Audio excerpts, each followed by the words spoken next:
7 departure frequency time will be 125.7. 25.7, thanks. Then clap, gets all the audio synced up. I did a video one time, like not a music video. I want to say that, but a promotional That's what it was. video. There was music. Right. Was it a music video? Yeah, it actually we entered it into contest. Yeah. Oh, hello there. Welcome back to SciFi And Friends. Just chit-chatting with my guest today, who's been on before. If any of you listened to the tragic Prelude episode, right? Yeah, that was a good time. Yeah, It was fun. I talked about it before. I was so blitzed that episode. I was just brain dead. I was at school all day. Then I went to organic chemistry tutoring, which I failed.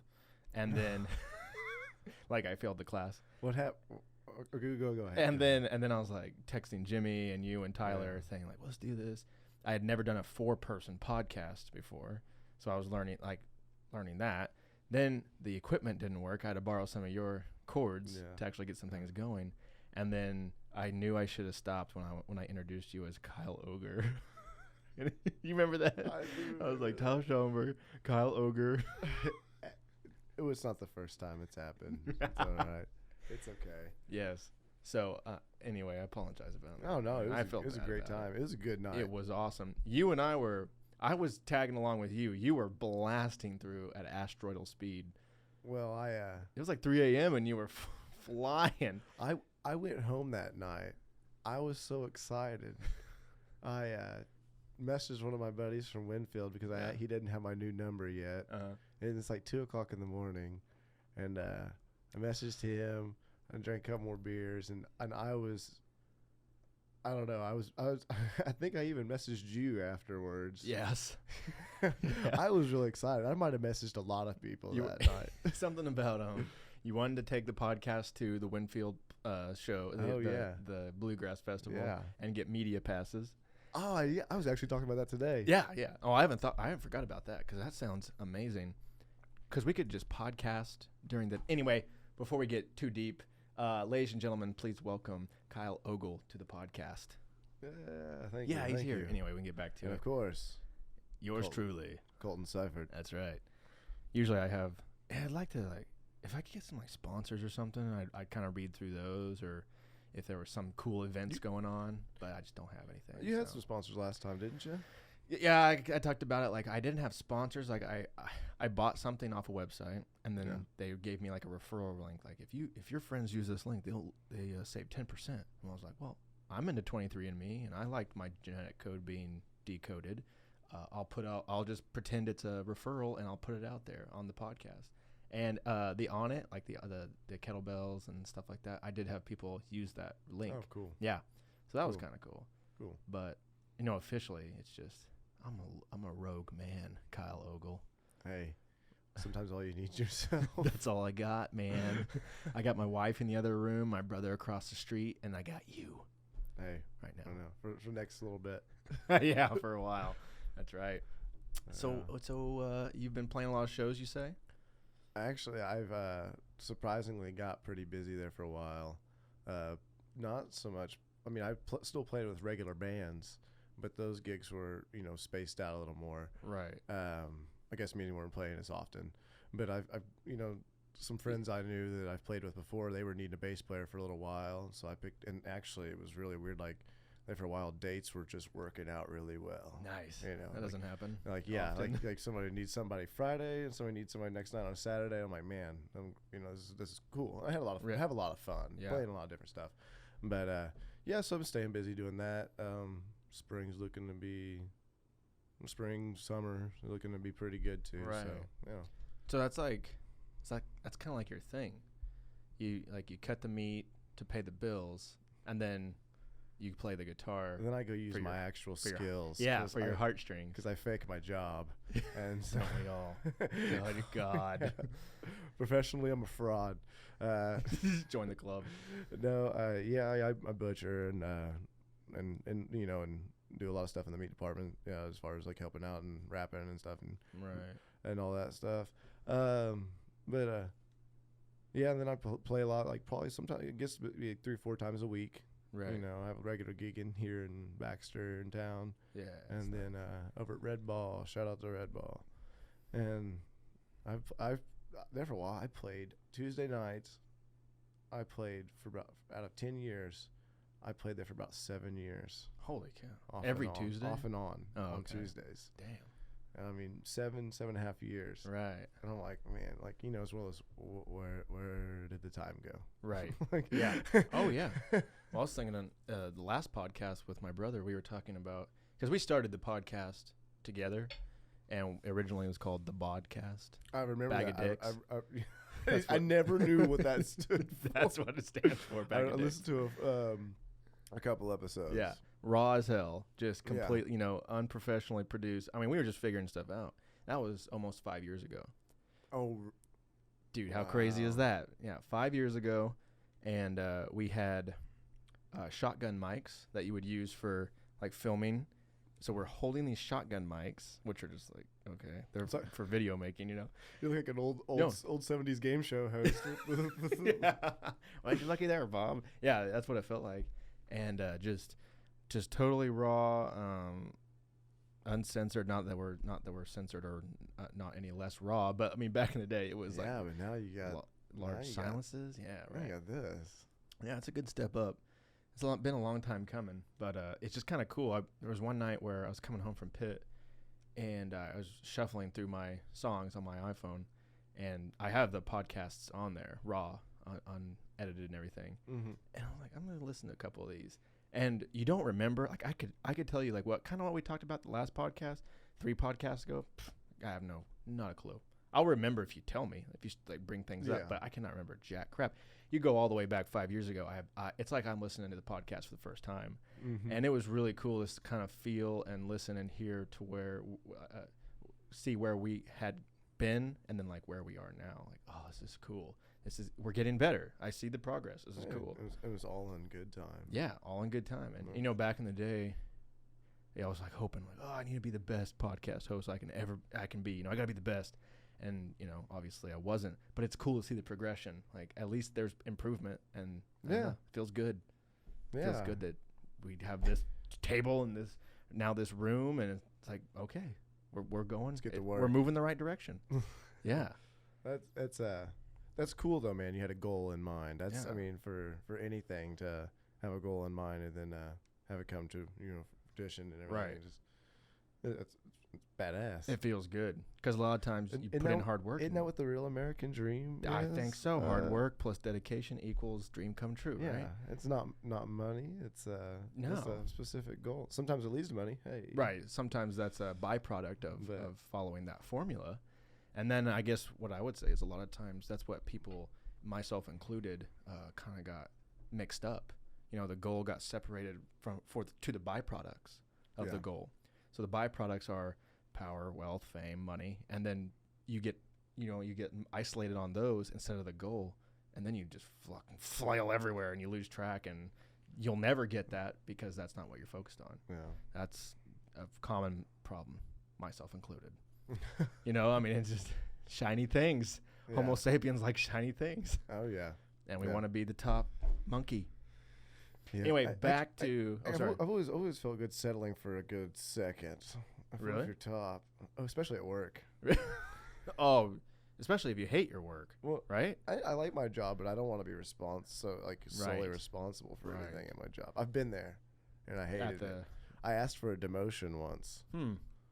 I was a meat department manager, and I was 24, 26. Right. And I told the guy, I was like, I think it's in both our best interest if I don't do this job. He's definitely not expecting that. They came back with, well, we can't find another manager. So we're gonna have you like still keep a lot of your capacity of your duties, but then like a lot of the stuff I didn't care to do, I didn't have to do anymore. That's not too bad. Yeah. And like kept your salary and everything. No. Oh. Well, I guess that's part of the deal. But I got a good friend and mentor, Adam Ayers. Who do you know Adam? No, I don't believe so. Adam and Wes Davis go way back. Okay. They went to seminary school or at least some form of college together, And Adam was kind of Wes's mentor at one point too, and maybe Wes was his. I don't know. They're good buddies. I've seen old footage. They're good buddies. But anyway, he was telling me one time about his dad who worked at a shipping dock, unloading these ships and whatnot. Where at? California, Southern California. Okay. Yeah, that's where he lives. And he actually just moved to Hawaii. But anyway, his dad did the same thing to where his IQ must have been off the charts, but he got caught up with conspiracy theories. So he lost himself to the conspiracy theories, but Can't lose yourself in them. oh no. It's like swimming in a pool. You gotta get up. That's what I was thinking. You gotta get up. Get to your the ladder. knees. You gotta get to your knees. I was just gonna say, it's like getting in a swimming pool and thinking it's the ocean, and it's like there's a ladder right there. Just climb out. Just climb out the fucking ladder. But his dad, many times, was offered promotions, and he would verbally, violently, intensely deny them, and threaten to leave the company because he did not want to use his mental capacity to manage or to take on more responsibility. He would rather do a dull, monotonous job so he can think about his conspiracies. Not that you're doing that, but that's along the same lines because you value your time and your focus. I'm the same way. That's why I work 3 days a week. I want my time. I want my time more than the money. So I just do what I have to do, and then I get my time, and I get to fucking podcast and garden and, work on whatever else I can get my hands on. And, our good buddy Ben DeBusk, he's the same way. Yeah. He wants his time. I talked to him the other day. He was on a project he'd been doing, and Ben never sounds down, but he sounded wore out. Yeah. Ben don't sound wore out very often. No. And I was like, man, it's like you, especially for somebody like him. I'm like, man, Ben feels like down. So I feel bad for him. Yeah. Because he's such a nice guy, Yeah. But I think he got rid of that project. That was pretty quick. Yeah.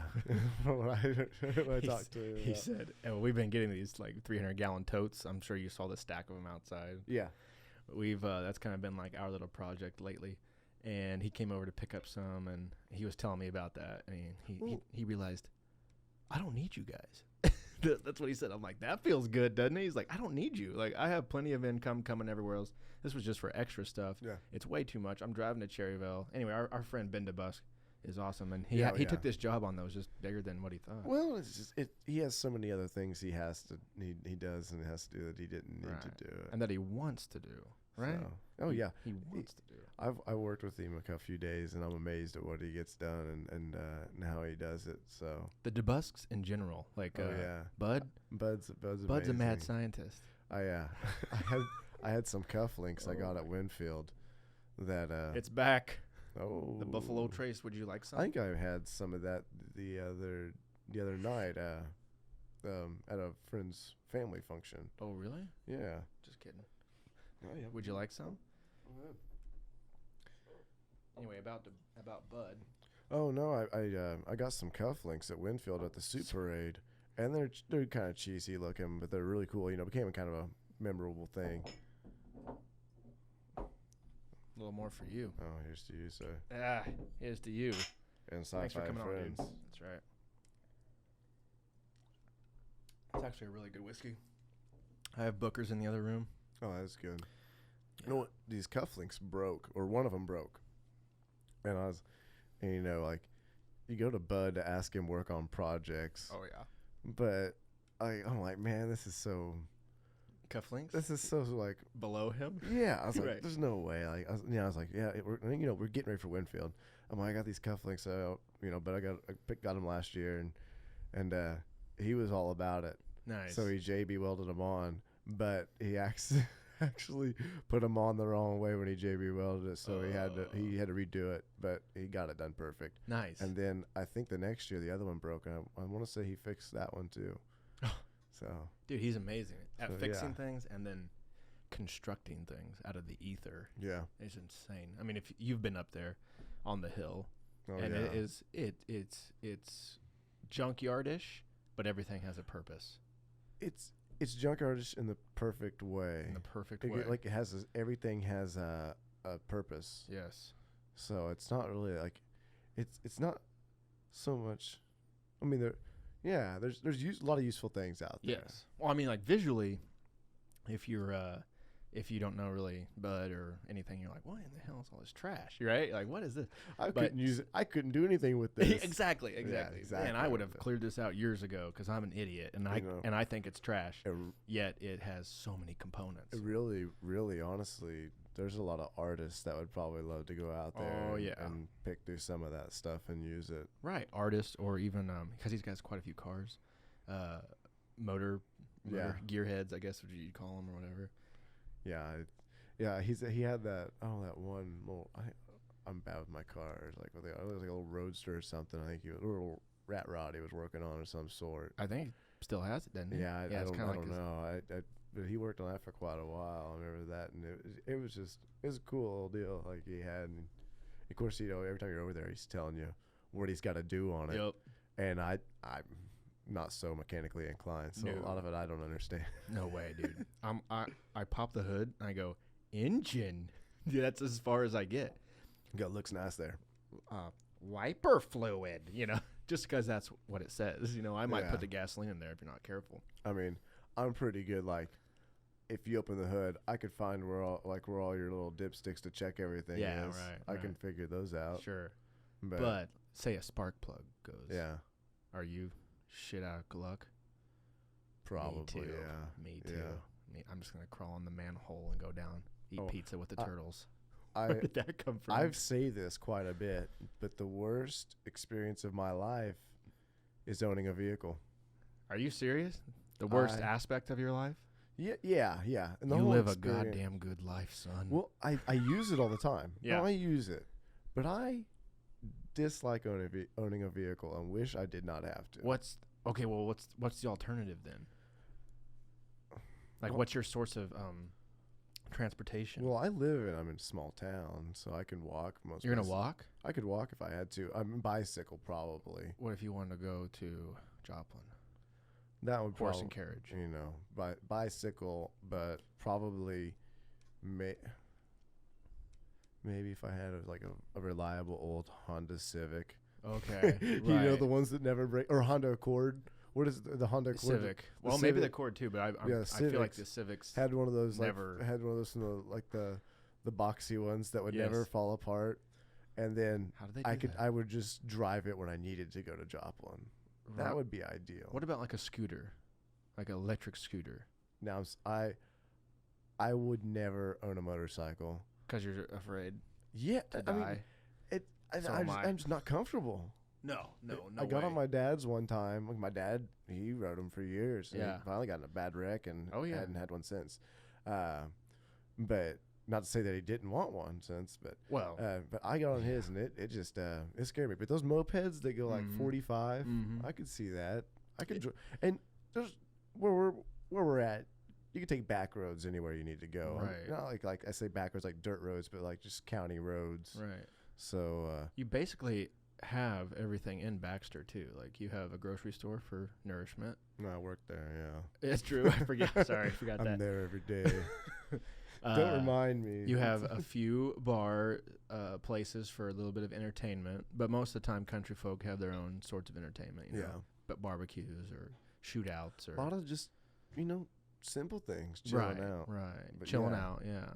And so they're like, wow, there's no reason to go to Joplin. Too much, Few things, doctors, shit like that. Yeah, my doctor's in town. Oh, even better. So that's like your point is something reliable. You can hop in when you need to and leave it sit when you don't need it. Yeah.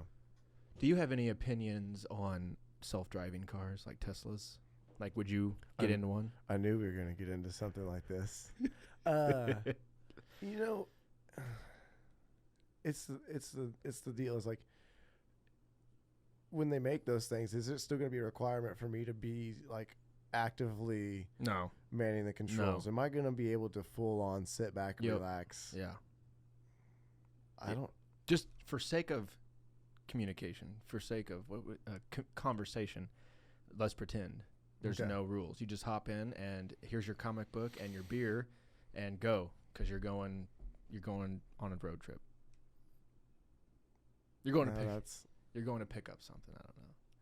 That's to me. That's it's hard to give up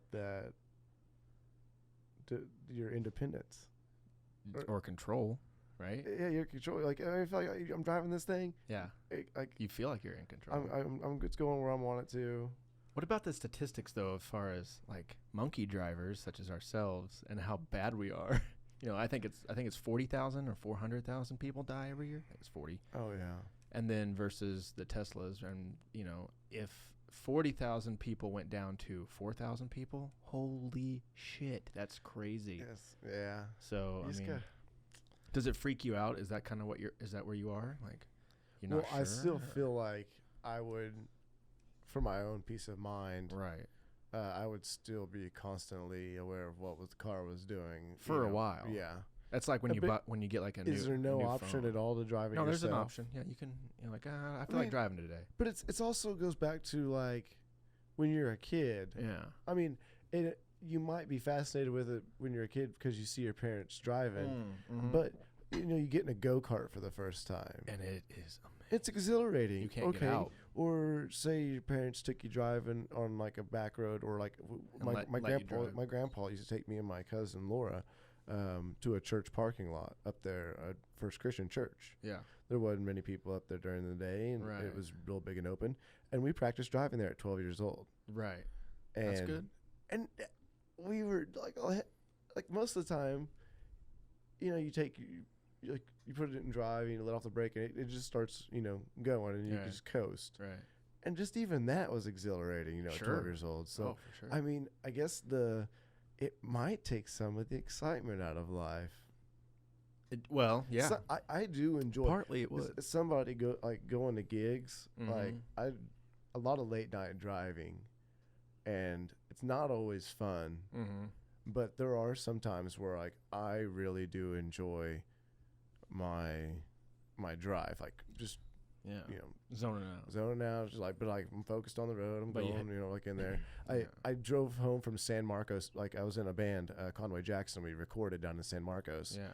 I couldn't stay the whole time, so I drove down in a different car. Yeah. So I could leave, and so I left on early in the morning, about 9, and I drove in a 8 or 9 hour trip by myself back home to Baxter. And and I walked in and saw my wife, and now is my wife, but it was my girlfriend then.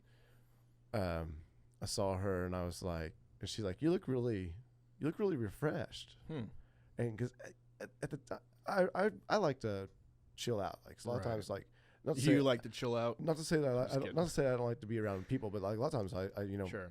It's almost like I don't meditate, but being alone is meditation, in a way. Right. It's it's like a recharging. I can sit there because I'm kind of a quiet person at times. Right. But anyway, so I was like, yeah, I got to drive. I got to spend 8 hours by myself, driving home in a car, listening to what I want to, stopping to pee when I want to, because if I get to drinking water and Pepsi, which is my go-to drinks, that's my go-to drinks. Yeah. So gotta stay hydrated and need a little caffeine. My caffeine choice is Pepsi. Sure. Maybe a Full Throttle. Yeah. That's your sponsor. They'll get a sponsor from them. That's a good Full Throttle. Because you need to get the sound. The sound makes it perfect. We'll take a pause on the podcast to talk about our sponsors. Full Throttle. When you need a boost.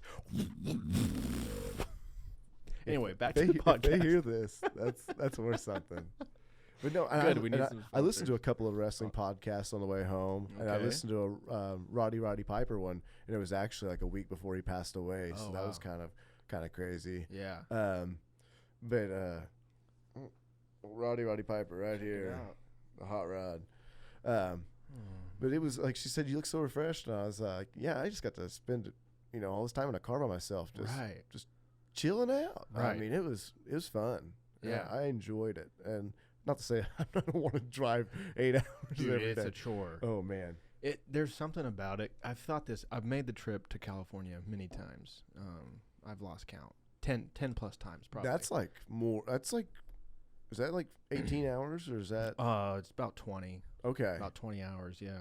Man, I thought I was being liberal Well, I with mean, it. I didn't realize it was that many. I mean, that's crazy. Oh, I mean, 4 hours is fucking long drive. Yeah. But 8. I mean, anything after 4 is just kind of like, holy cow, this is a long drive. But I've made that drive several times, and I've had this similar thought many times. Right in the middle, when I'm about 10 hours in, I'm like, I don't want to drive anymore. Oh, I want to stop. You've hit I the want to stop. block. But in my head, there's like this Colton that looks me in the eye and says, you can't. You have to keep going. And then, I kind of wrestle with this thought for a while, and then we keep moving. And if, like you said, it feels so good to accomplish that. Like, wow, we just drove 20 hours, and now it's done. I overcame that.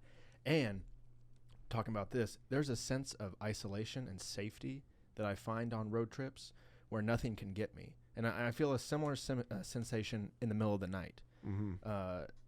Work is not going to call me in the middle of the night and ask me to come in. Yeah. There's no homework due in the middle of the night. Like it's just a safe place to be. There's nothing behind me. There's nothing in front of me. It's almost like a Saturday. Saturdays, the week, the past week is behind you. The coming week is in front of you, and you're just like in this little safe zone. Like, Saturday, fuck yeah, this is great. Yeah. I feel that with road trips and driving and whatnot. You're very safe. If anyone calls you and they need you, and you don't want to hang out or whatever, I'm in Arizona, like I can't come. Sorry, dude. I'm traveling. Yeah, right. I'm out on the windy roads of Arizona. Yeah. So I definitely get that. And then if you're a fan of podcasts or audiobooks or just introverted in any way, that's a great way to be isolated, like you said. Just by yourself, you're in control.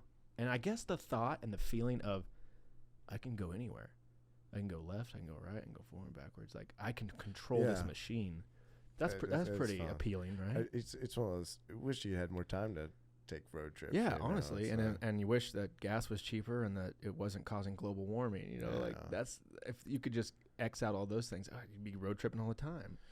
That's kind of like it was back in the day, right? Like Route 66 and all that. That was all about road tripping. My parents, my dad always says back in the 70s when everybody had money because everybody had jobs, they would they went to Canes all the time to see concerts, and they also would just like up and drive to Tulsa to go have dinner at Casa Bonita.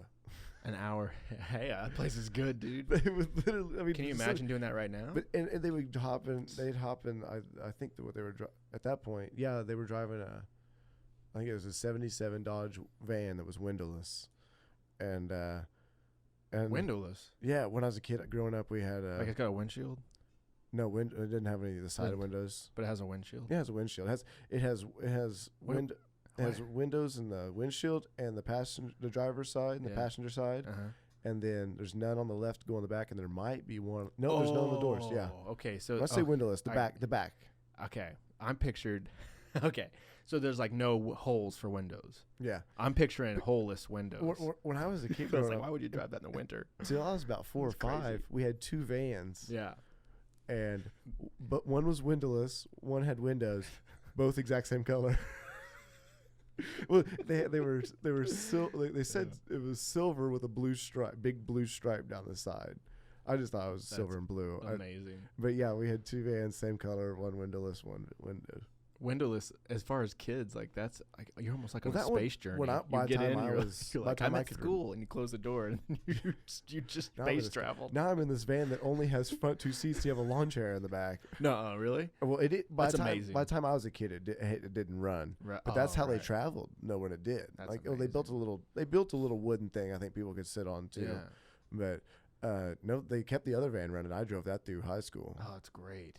Yeah, vans are great. Oh, I loved it. Mine was so rusty and it was just one for the tear, but everybody loved it. My first car was I want to say it's a '93 Chevy Astro, maybe even a '91 Chevy Astro van. That's what the Astros were cool. Oh, dude, we still got it. I don't know if it works. I don't know if it's even capable of still working, but I put that thing through hell, and it's probably, without a doubt, my favorite car. If I could get it back, I would. My wife's grandpa bought one. Yes. And he bought one. It was really good shape for as old as it was. And it runs. It sounds like it runs really good. Yeah. Like when I hear it, I'm like, you know, like I said, we don't know anything about. I don't know anything about cars. And They sound cool. And so I'm like, yeah, that sounds good. I'm thinking, that sounds good. Right. That engine purrs. That's what anyone says if they don't know what's going on. Ooh, that sounds good. Well, I think it actually does have a V8 in it. So Holy shit. I want to say it does. That's insane. It sounds like it. I don't know. Maybe it doesn't. I wish I could, if I could look up the different engines on YouTube right now and just be like, tell me what this engine is. V6, V8, V12. I'm going to see if there's an Astro V8 van. Oh, probably so.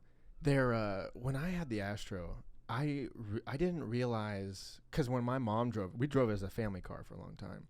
And so we had 2 rows, stadium seats, or just bench seats. Yeah. And so when we were kids, those were always kept in the car. And then I got the car and realized that those seats would come out.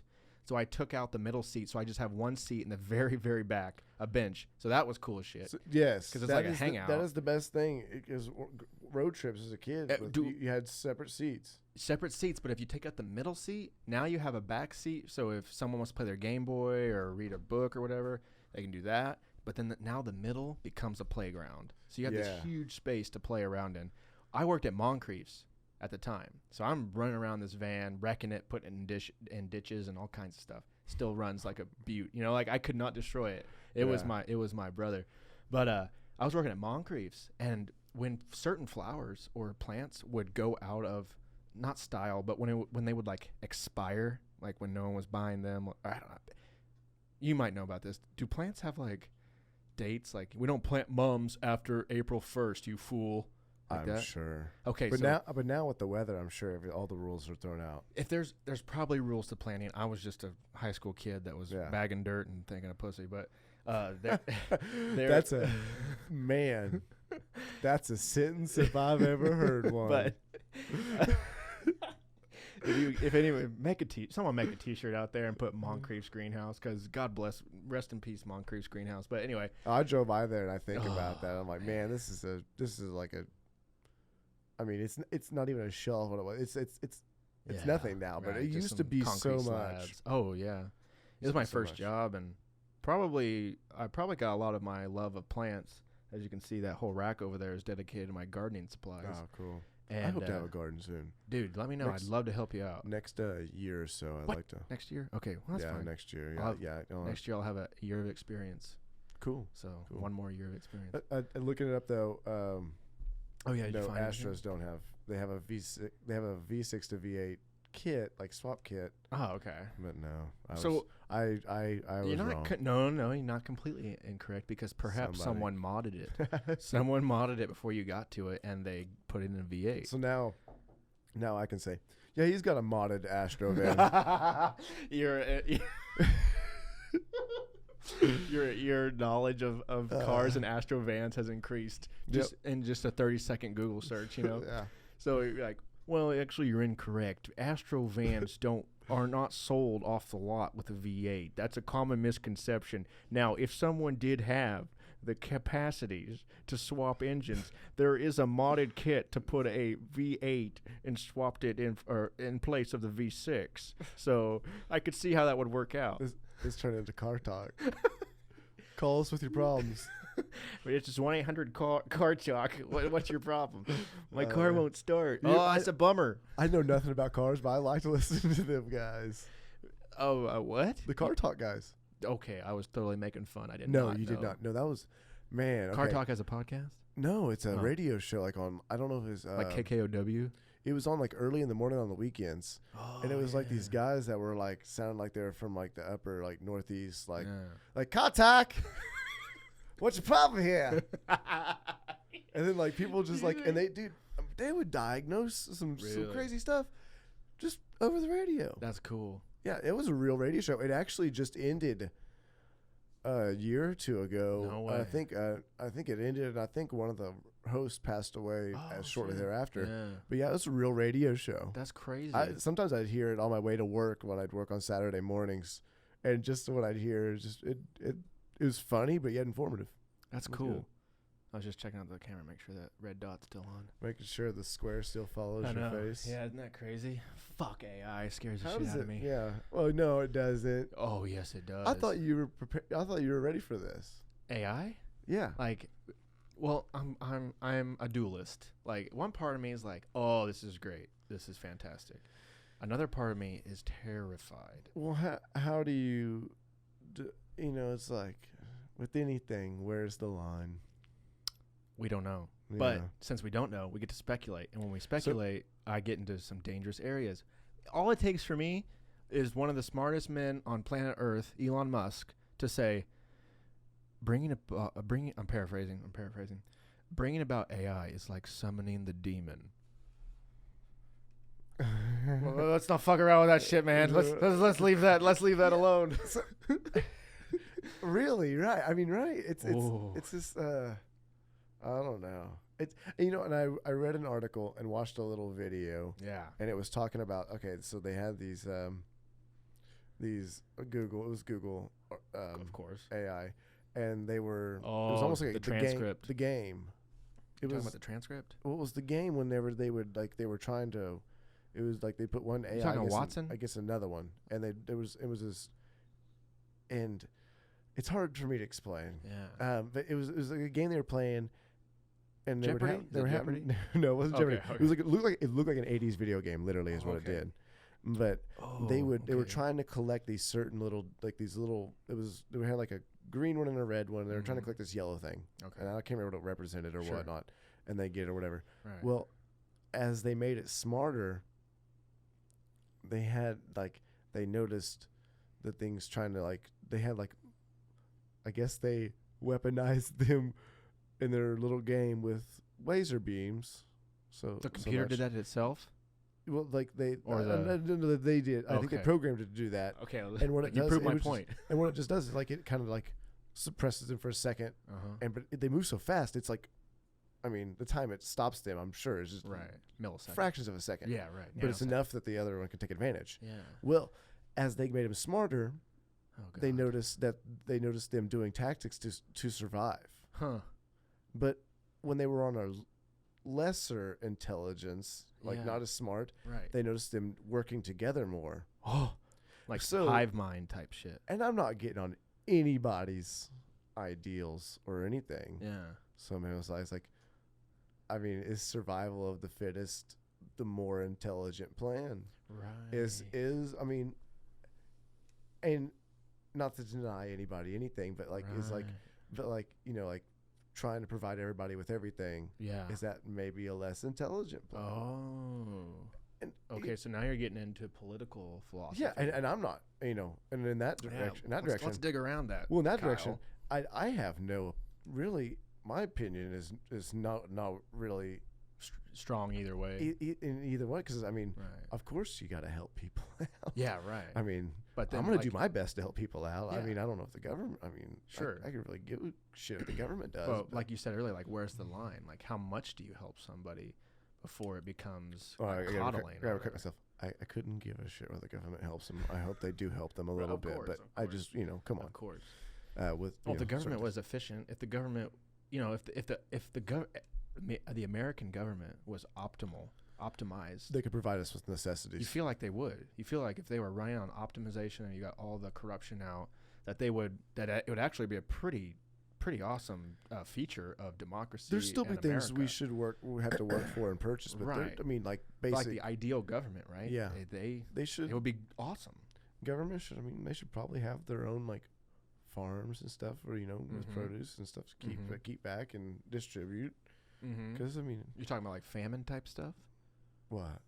Like government having their own farms just in case there's a famine. Well, I mean, if they were running optimal, they would have these things. True, but I think. What about because we can't disregard the private sector. Oh yeah, yes, you're right. We have a really good private, especially America, and I guess globally. Work with those people. That's right. See. The government, and I read this article a few years ago, and it was when Obama pushed really, really hard for the brain scan. Something about he wanted to map the whole human brain within X amount of years. Really cool shit on pop science magazines all over the place, tweeting about it. It's on Instagram. It's everywhere. Very popular. Very cool. The brain's really cool. Very popular, right? And I read this article in Popular Science that said, that's not really the government's position. The government should subsidize things that aren't popular in the private sector that could lead to beneficial things, but that the private sector is not interested in. Allow the private sector to take care of that. Yeah. Tesla, Neuralink, all that sort of stuff. Google, they're interested in the brain. That's trillions, billions and trillions of dollars. The article was actually arguing that the government focused on almost, it was like something about shit, something about poop, like analyzing fecal matter or something that no one else really wants to do private sector wise. But now we can subsidize this research to figure out and maybe propel this sort of science further, which was interesting. If you get into fecal matter, you're also talking about sanitation, which is obvious, something good that the government should be. That's a very like right. Keeping it safe and sanitation is probably the government's two most important jobs. How many people died back in the day in Washington D.C. when they didn't have a good sewage system? That there's a president. It's a president that died. With that being said, it's probably, you're right. Like the things that people don't want to do. I mean, obviously, you need the government to have a military, and Right. sanitation. Like Right. nobody wants to privately go do all that. Everything the rest of us. Right. Nobody. Yeah, it was just a really interesting article that brought up interesting points about private sector versus the government and how. Honestly, the libertarians are very pro private sector, right? And then a lot of these liberal Democrats or whatever, they're very big government oriented. Yeah. Like, isn't the truth somewhere in the middle? I was going to say, because you have a big private sector, you will need some oversight. Right. But not to a degree where you need to micromanage what they're doing. Exactly. So it's all about balance. Because in the private sector, you do have the chance of something becoming Walmart. Moderation in all things. Right. So and if I'm a biology major, so I'm thinking about the human body. If you didn't have like checks and balances inside the body, that's called cancer. Like if your cells just like, fuck it, I ain't dying, I'm just gonna keep multiplying. That's cancer. And so in the same way, you can look at this political landscape and think, we got to keep each other in check. One can't get too big and one can't get too small. It's kind of it's like this balance. And as long as it's good and balanced and move forward, we should be pretty good. I think. I can agree with that. I got some whiskey and coffee in me, so we're just doing the best we can. But I can agree with that. Yeah. And, as far as healthcare goes. Yeah, big one. That's a tough one. Yeah, it's a little telling to me that we're the only first world country. Like we're like one of three that doesn't have universal health care. Yeah, that's like okay. Well, they got to me. If you're gonna have health care, I want to. Not that like, I'm sure doctors make good money, but you got to make it to where they can do their job. Sure. And people want to be doctors. True. That's what I'm afraid of is the government takes over and then it's just they take it the wrong direction and people don't go into that field or they the move level of care goes down. I worry about that. But then I don't know if the private sector with the studies and that they do and the government, No, I think that's a valid fear because if they could work together, right. With what they do, like just share their information, right? Share what they've learned and share together what we can offer to everybody, right? Open source. Now I'm thinking about farmers. Like, say you're a farmer, would you want to be anywhere else in the world to be a farmer? Hell no.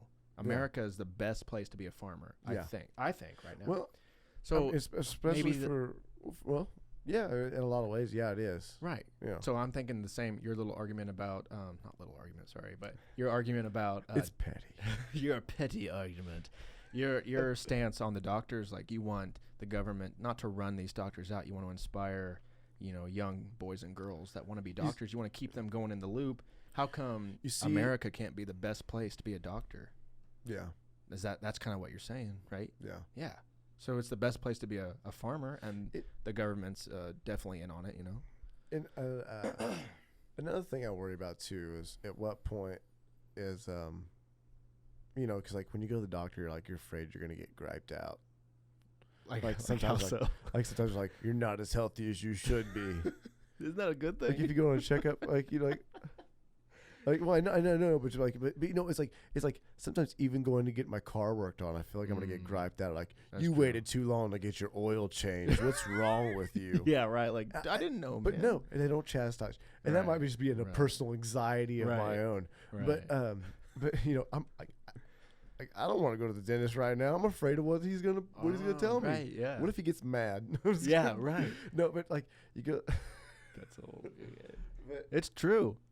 But at what point is are they going to tell you like you're doing something that's unhealthy, and they're going to try to like penalize you or like? You think doctors penalizing you? No, like the government, like if they're in control, or not want to cover certain things because like smoking. At what point? First thing it's smoking. At what point are they going to be like, oh, you continue to smoke? Yeah. And you can like Well, at what point are they going to try to control your lifestyle because of health benefits? That is already a question on Obamacare.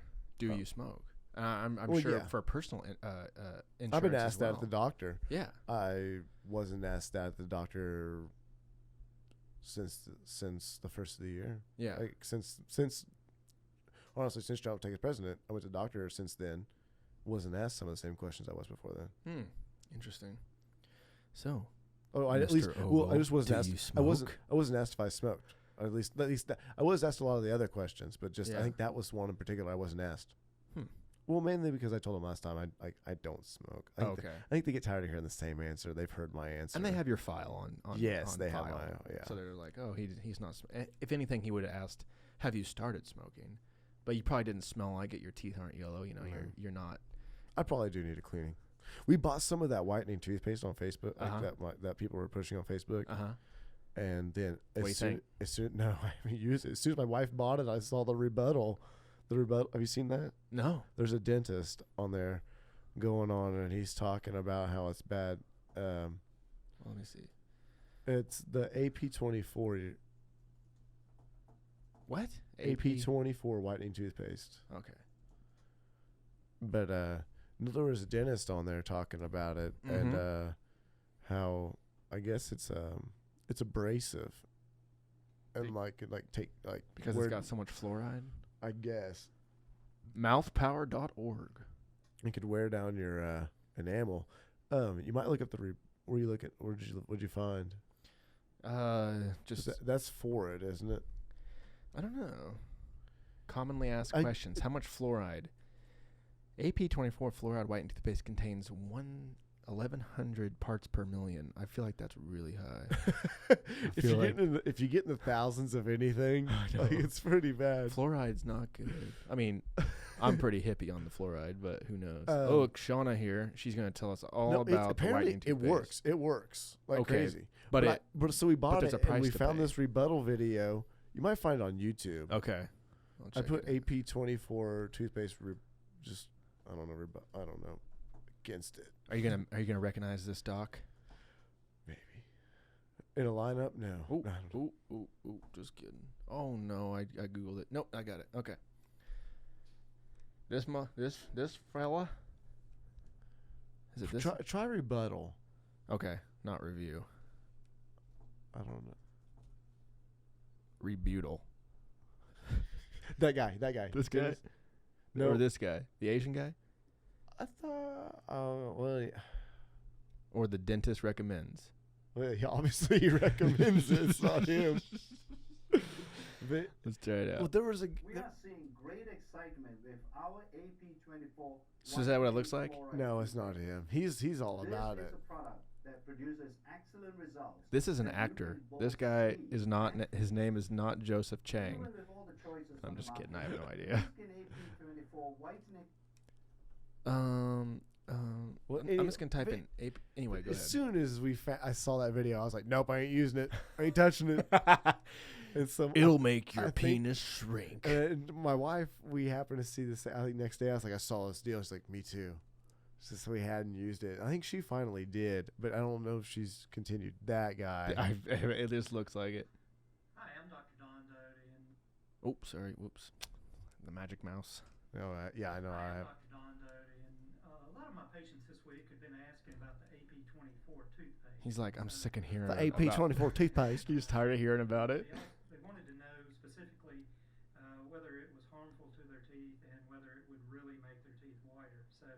I bought me some, and I did some studies on it, and I looked at the ingredients. And what it is, it's a very. Wonder what studies he did. He says it makes a great lube. Did he? No. Oh, I was like, what? In it, which is abrasive. So if you think about an etched glass window, that's what it's doing. It's etching it so that the light. Oh, okay. So it's etching Because- and when it etches it, it makes it seem white. Because of the ingredients. But when it etches it, like it's like a window, like you look at it in certain light, and you see that Right. like you'll see that bright whiteness there. Right. So, And I rubbed Oh, the shit. AP24 on one side, and I rubbed regular toothpaste on the other side. He goes, I like to use traditional toothpaste. And you can see of course you do.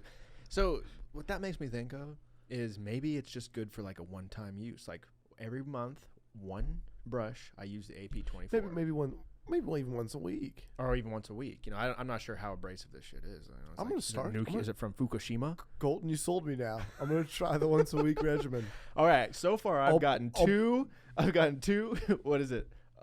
Sponsors for this podcast. I got Full Throttle and AP24 toothpaste. I'll be back in a few weeks to let you know how it goes.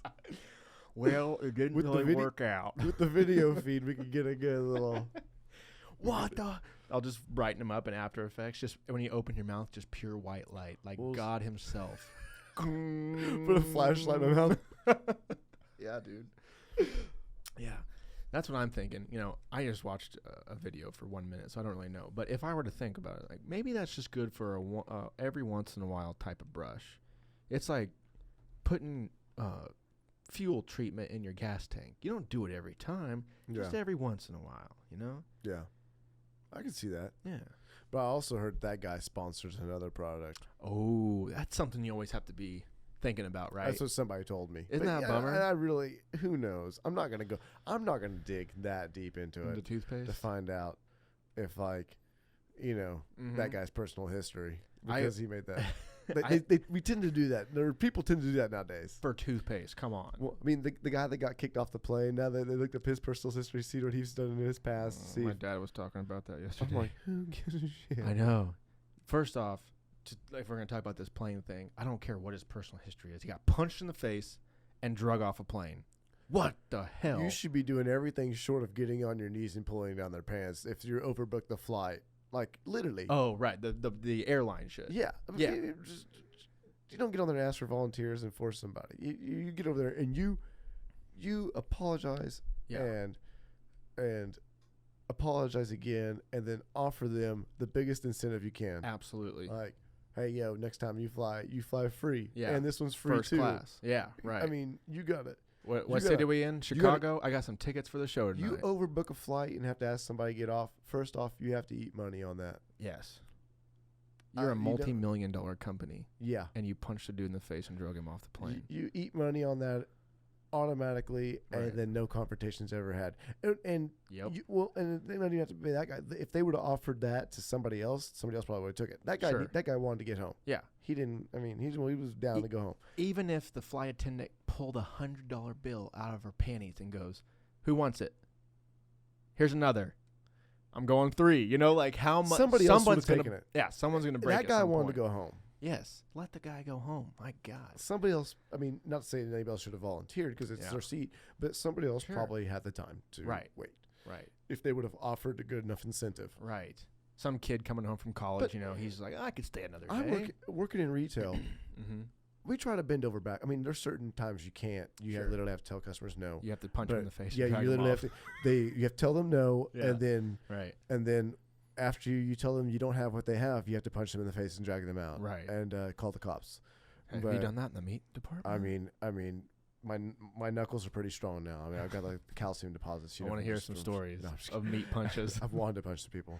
Rocky but- comes in every Saturday morning. Working retail, you do just about everything you can. Right. To Customer's always right. Right. Yeah. And if you mess up, It's on you you. really dude. try to make it right. Because I Right. mean, I guess they don't care if they come back or not. But I mean, Well, United fucked up because of smartphone cameras. oh yeah. Back in the day, this Dude, would that have one been you see the isolated picture of the viral. You see the picture of the guy being dragged, and you see the picture of that woman. Yes. And she's just Yeah. and she, it's That's all it took. dude, man, it's that's not a situation I think is taken out of context. Anyways, it's pretty cut and dry. And when you brought up like people looking up this guy's past, like one thing that my dad was saying was he's a doctor. This Asian gentleman is a doctor, but he's had his license revoked, and so it was almost like these people were saying, well, it's okay that the airline punched him and drug him off because he got his license revoked. He's fucking crazy. No, it's not. Well, we've gotten so, with a lot of times trends we hold towards public office and government, we tend to have sort towards people. And we've gotten the accountability thing is so huge, which of course, with government office got to have, but they dig, even they wait, even they wait and like to bring up a moment that happened like 20 years ago. Oh, think about until they can use it, until they can I think about the Ray Rice incident when he punched his girlfriend in the elevator. Mm-hmm. That video, this timestamp on that video was like 8 months before. And TMZ or whoever had that, whatever celebrity, sat on it. They just knew it, and they go, we're going to wait because it's not football season. Yeah. No one cares about football. And if we put it out now, then nothing will come of it. And let's wait right about first of the season. Pop, comes out. Yeah. People go crazy because everyone's focused on football. You can't expect everybody to be who they were yesterday. A lot of people are. Yeah. But, Well, yeah, great. That's a great point. Too many times in day-to-day life we have ideas of who people are based on who they were yesterday, a year ago, 10 years ago, right? For instance, if you were to have a high school reunion and you go up to a person that you haven't seen in X amount of years, 10 years, well, the only reference point that you have for this person is 10 years ago. Oh yeah. Obviously this is not the same person from 10 years ago. Yeah. Perhaps there are qualities about this person that have stayed around for 10 years or even strengthened or lessened.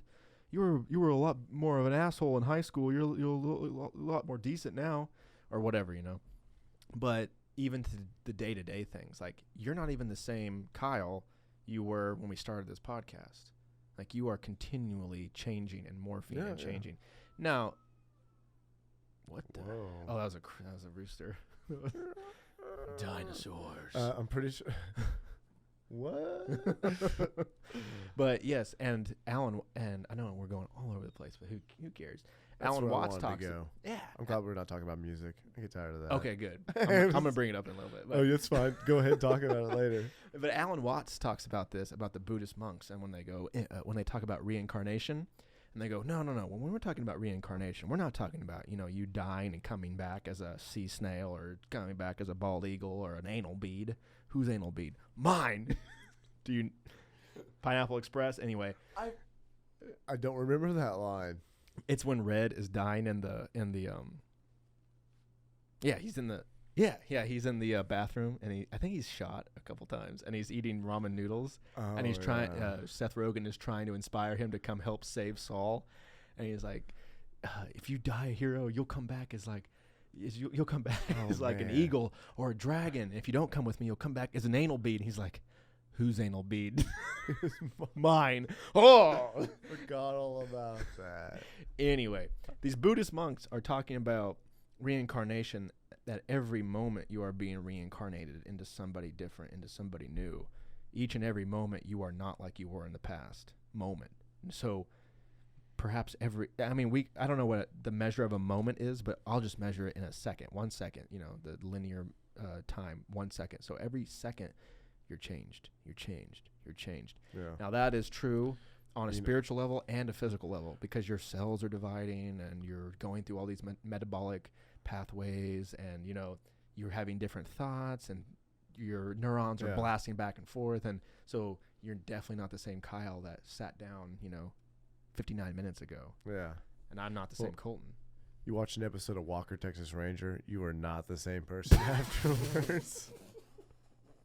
And that's true. You watch every episode, and you get around to the part where you started off. You watch it again. You're not the same person you were the first time. That's an excellent point. I'm so happy you just watched Texas Ranger. I don't have cable anymore. So you watch reruns? No, Grit on antenna. Like 26. On channel 26. Have you used antenna in a while? Yeah. Well, they have like how long? A while. Oh, okay. Well, I don't have time to watch. I don't watch they have new Netflix. channels. No, What? no, an antenna. Yeah. Like TV antenna. Like, Well, I mean, like, I don't even. I just, okay. the I see what you're I'm an internet junkie. Like, Well- if I'm gonna have free time, it's internet or a book. saying. Oh, okay, fair enough. So yeah, I have a really hard time sitting down and watching anything. Like, if I have to watch, here's what I have to do to watch. I have to put it on my phone. If I don't put it on my phone, I'm gonna be on my phone. Well, I'll put on some TV like mindlessly, just like Walker. I can just listen to it. Yeah. But Yeah. so they have on the antenna. They add some new channels. There's Okay. Grit. There's Bounce, Escape. where I don't think- are they getting broadcast from? I don't know. They're from like the local stations. Okay. Somehow I don't know what it is. But Grit shows Walker, Texas Rangers from 6 p.m. to 10 p.m. every night. Just episode after episode. Yeah. Holy shit. In order, and when they get done, they start it over. No. So there's over 200 episodes of Walker, and 4 episodes a night. So they go through it pretty quick. But wow. So yeah, I always get a lot of wisdom from Walker. Dude. My lunch breaks me and Brad Ash would Yeah. they used to show it during our lunch breaks. Where? we- Is there a place in? On WGN. I We mean, used to like, is there a place in IGA where you chill? no, we go to his Oh. grandma's basement. Oh, okay. Right. on. His grandma just passed away here Oh, sorry to hear last that. weeks ago. God rest her soul. Doris Yeah. Ash, sweet lady. Yeah. But Sure. we go to her house and go in the basement and watch Walker and play Mario Kart 64 every day. Well, I don't think there's a better life than that. I don't even. Where do you? Well, the Buddhist There monk. might be, but it's pretty up there. Top 10 life moments. Hey, Mario Kart will humble you. Mario Kart will humble you, and the Nintendo 64 is the greatest console ever made. Oh man, I feel it. we just became best friends. Is it? Is it not? Okay? There was no loading time Nope.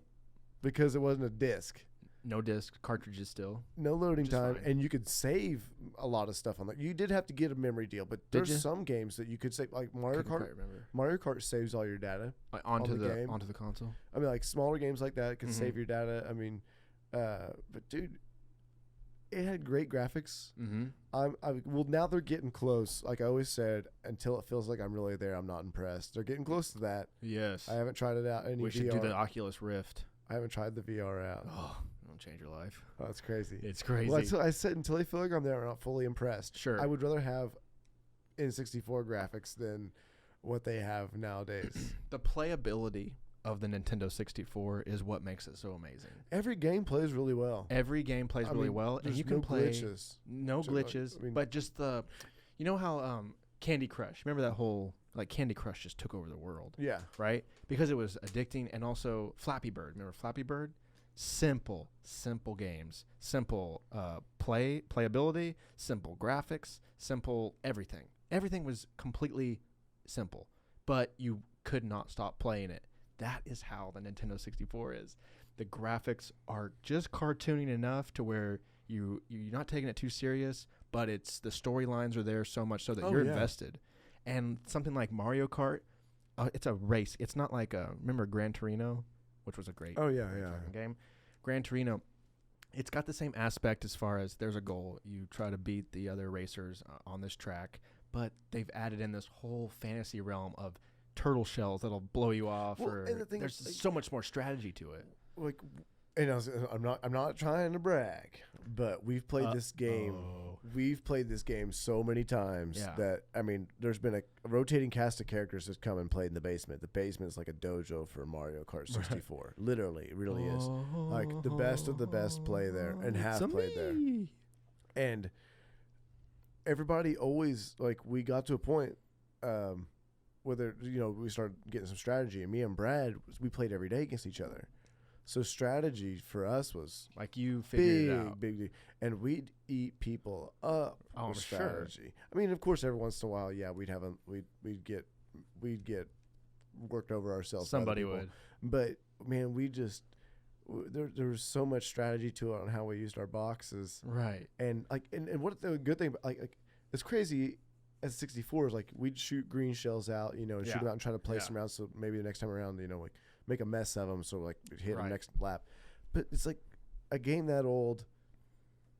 You're driving around the track, another Right. part, Yeah. and that game is still remembering when that freaking turtle shell's going. Right. And it That's ends pretty up, impressive. it ends up, it's like the gameplay was Right. pretty awesome. That's a good point, because some of those games you'd kill an enemy, and if you went back, the enemy would just reappear endlessly because it's just on a. Say you shoot that turtle shell. A lot of games would have just like you next time you're going around, like it's gone, like Right. because it's out of sight. It's dead now. Exactly. It just it does cease to exist. Exactly, just out of existence. But That's a good point. It's interesting. yeah, but it's the gameplay is really good on, and like, and of course GoldenEye changed the game on like Absolutely. and just it's just a lot of games. Like I used to play Road Rash, where you're on motorcycles and you had weapons, and you knocked people off the motorcycles and stuff. It was a race. What's the game? It's on Nintendo 64. I want to say, is it Twisted Metal? Is that where like beeswax and stuff? I think wasn't Twisted Metal on PlayStation 1, or it might have been on both. But the only time I think I ever played Twisted Metal was on PlayStation 1. Race car. Dude, this, whatever game this, Vigilante 8, is that what it is? Oh, Vigilante 8. Is it Vigilante 8? Vigilante 8 was Don't mind my. It is Vigilante 8, dude. But it's for the Nintendo 64. Yeah, Vigilante 8. I remember playing that on 64. Okay, so what was... I'm so sorry for my fucking spelling. But there's a Vigilante 8 wiki. There's a wiki for everything. I love the internet. Dude, I love the internet. Do you ever just get on Wikipedia and search random things? Of course. They have a random article button, which is my favorite. And one of my favorite things to do before bed is just hit the random article button about 10 times. Oh, wow. And just, what is it going to take me to? Some of it's bullshit, but some of it's like, I would have never typed this in a million years. I looked at some pretty random stuff the other day. Like what? Oh, well, a buddy's dad was talking about an Irish boxer who punched somebody in their kidneys. So I brought it up, and it's like a video of it? Obviously, that was such a vague. It didn't bring up anybody, but it just brought a bunch of Irish boxers. Oh, so I was reading about this Irish boxer, and it was talking about this fight he was in. He knocked this guy out in round 75 in a scheduled 80-round boxing match. How many minutes were the rounds? It didn't say per se. You probably find how much rounds were, but it was. We're talking like 1800s, like late 1800s, early 1900s boxing. What? How was 80-round fight? Is it John L. Sullivan? It was him. Yes. It was John Sullivan. Oh my God! Also known as the Boston Strong Boy. Yep. He was American, recognized as the first heavyweight. See, bare knuckle. That would be interesting. Let's read about that. I didn't mean to interrupt you. You were getting ready to say that. I interrupted you. It's okay. Here we go. American boxer recognized as the first heavyweight champion of the gloved boxing, holding the title from February 7th to 1882 and to 1892. So this is a long time ago. He is recognized as last heavyweight champion of bare knuckle boxing. So anyway, when they outlawed bare knuckle boxing, John Sullivan was on top. Oh my God. There's one loss. He had one loss. 40 wins, 34 were KOs. Interesting, dude. This is crazy. And only by the internet, by the grace of the good internet, did this sort of information survive. Because if someone, say a class at college goes, I want you to write about John L. Sullivan, I'd be like, I don't even who the hell is John L. Sullivan, you know? But someone, and this is my argument for Wikipedia and why, they always say, don't reference Wikipedia. People with passion wrote this. People who love boxing or John L. Sullivan or just Irishness in general wrote this. I didn't write this. You could write about bass playing, and you're so passionate about it. It would be fun for you to be like, this is how basses work, Isn't it amazing when you look a random thing on Wikipedia and realize how recently it's been updated? Sometimes that's a little sketchy. Like 4 days ago, really? But I feel like they have a pretty good... Right there, right before later career, that paragraph, that last sentence. Which one? Kilrain's manager. Would escape? No, This one? Oh, Kieran's manager finally threw in the towel after 75th. Okay, so I'll read it. On July 8th, 1889, 100 years before we were born, I was born. What year were you born? 87. Oh, okay, so almost 100 years. Yeah. An estimated 3,000 spectators boarded special trains for the secret location, holy shit, which turned out to be Richburg, a town just south of Hattiesburg, Mississippi. The fight began at 10:30, and it looked as if Sullivan was going to lose, especially after he vomited during the 44th round. Who wouldn't? But the champion got his second win, and after that, the Kilrain's manager finally threw in the towel after the 75th round. So this is like a underground boxing. How do you get a second win? 44 rounds in? I mean, I watch wrestling. Was it fake? Oh, look at that. That guy reminds me of. Dude. Hold on. Oh, sorry. No, go ahead. Go ahead. Listen, undefeated at that point, Sullivan did not defend his title for the next 4 years. He's like 80 rounds. Fuck this. Like, I need 4 years to recuperate. Oh, my God. Dude, okay, so do you know The Art of Manliness? Check out The Art of Manliness. Oops. Man illness. I'm sorry. Art of man I apologize. illness. I'm just typing as fast as I can. Look at this. See this? See this? See his little logo right here? Mm-hmm. That looks a lot to me like. So is he basing that off John C. Sullivan or John L. Sullivan? Well, or is that like a common stance for boxing? I think that's the look for the boxers of that day. So look, he's looking off to the right in this photo. He's looking south. Actually, no, like right here. He's looking to the west. He's looking to the west. He's looking to the west. So I mean, that's interesting because nowadays, if you look at like a UFC fighter, usually they're like this, right at the camera, right at the person that we're looking at, versus looking off to the west. They like to show the barrel chest in the old photos. Look, this dude, he's right and he's looking right at you. He's not a real fighter. This guy. That guy's whoever this guy is. Just kidding. Right at you. Same guy. Looks right at you. Nobody is doing the old school look to the west. Look. You know what? Somebody can make some money. Somebody can make some money if they did the old. I think so too. Somebody bring that back because in WWE they had an old school tag team called the Vaudevillains or Vaudevillains. What's Vaudevillains? They were just a tag team that acted like old school 20 wrestlers. Oh, okay. Oh yeah, they're doing the thing. They got the pose. Oh, yeah, they got the pose. But it's still. They're still looking. It's like a 45-degree angle towards you. Mm-hmm. Dang it! There's no picture. We'll read about here in just a second. One of them just got released though. They're no longer a tag team. What do you mean? Released from the organization? Yeah. So here they're doing the thing, but they're still looking at you. Yeah. But they're at least somewhat doing the Sullivan. They got the Sullivan. They got the mustache. One of them has the mustache. They almost look like Tarzan in a way. Really interesting. Really interesting about that. But I want to read about bare knuckle boxing. Well, I'm down for that. There was a. So there it is again. Look at there was a WWE Irish American. Oh, John Sullivan. I think he might have popularized that. I think he popularized. I have no reference. We're gonna say John Sullivan is the greatest of all time. Well, I'm not going 80 rounds. I got my second win in the 44th round. Yeah, I ain't going 80 rounds. We go 5 rounds. UFC goes 5 rounds. Yeah. I think. I think boxing might go 10. I don't know. 10 or 12. Yeah. 10 or 12. How about 80? This isn't a secret location that starts at a secret time. And there were 3,000 people. Can you imagine if Baxter had an underground boxing where 3,000 people showed up? They not? I mean, if it was a secret and if it was illegal, how did they not catch 3,000 people in one spot? You gotta think that like the cops were like, they were in on it. They were like, getting paid. Who's gonna turn that down? Yeah. Hey, Sullivan, did you hear about this fight that's gonna happen? Should we bust it? No, of course not. We're gonna go watch. I mean, did the cops really want Big John Sullivan knocking on their door? True that. True. Oh, Sully's here. Right. Sorry we broke up your fight. Like, yeah, are they going to arrest this guy? They went 80 rounds.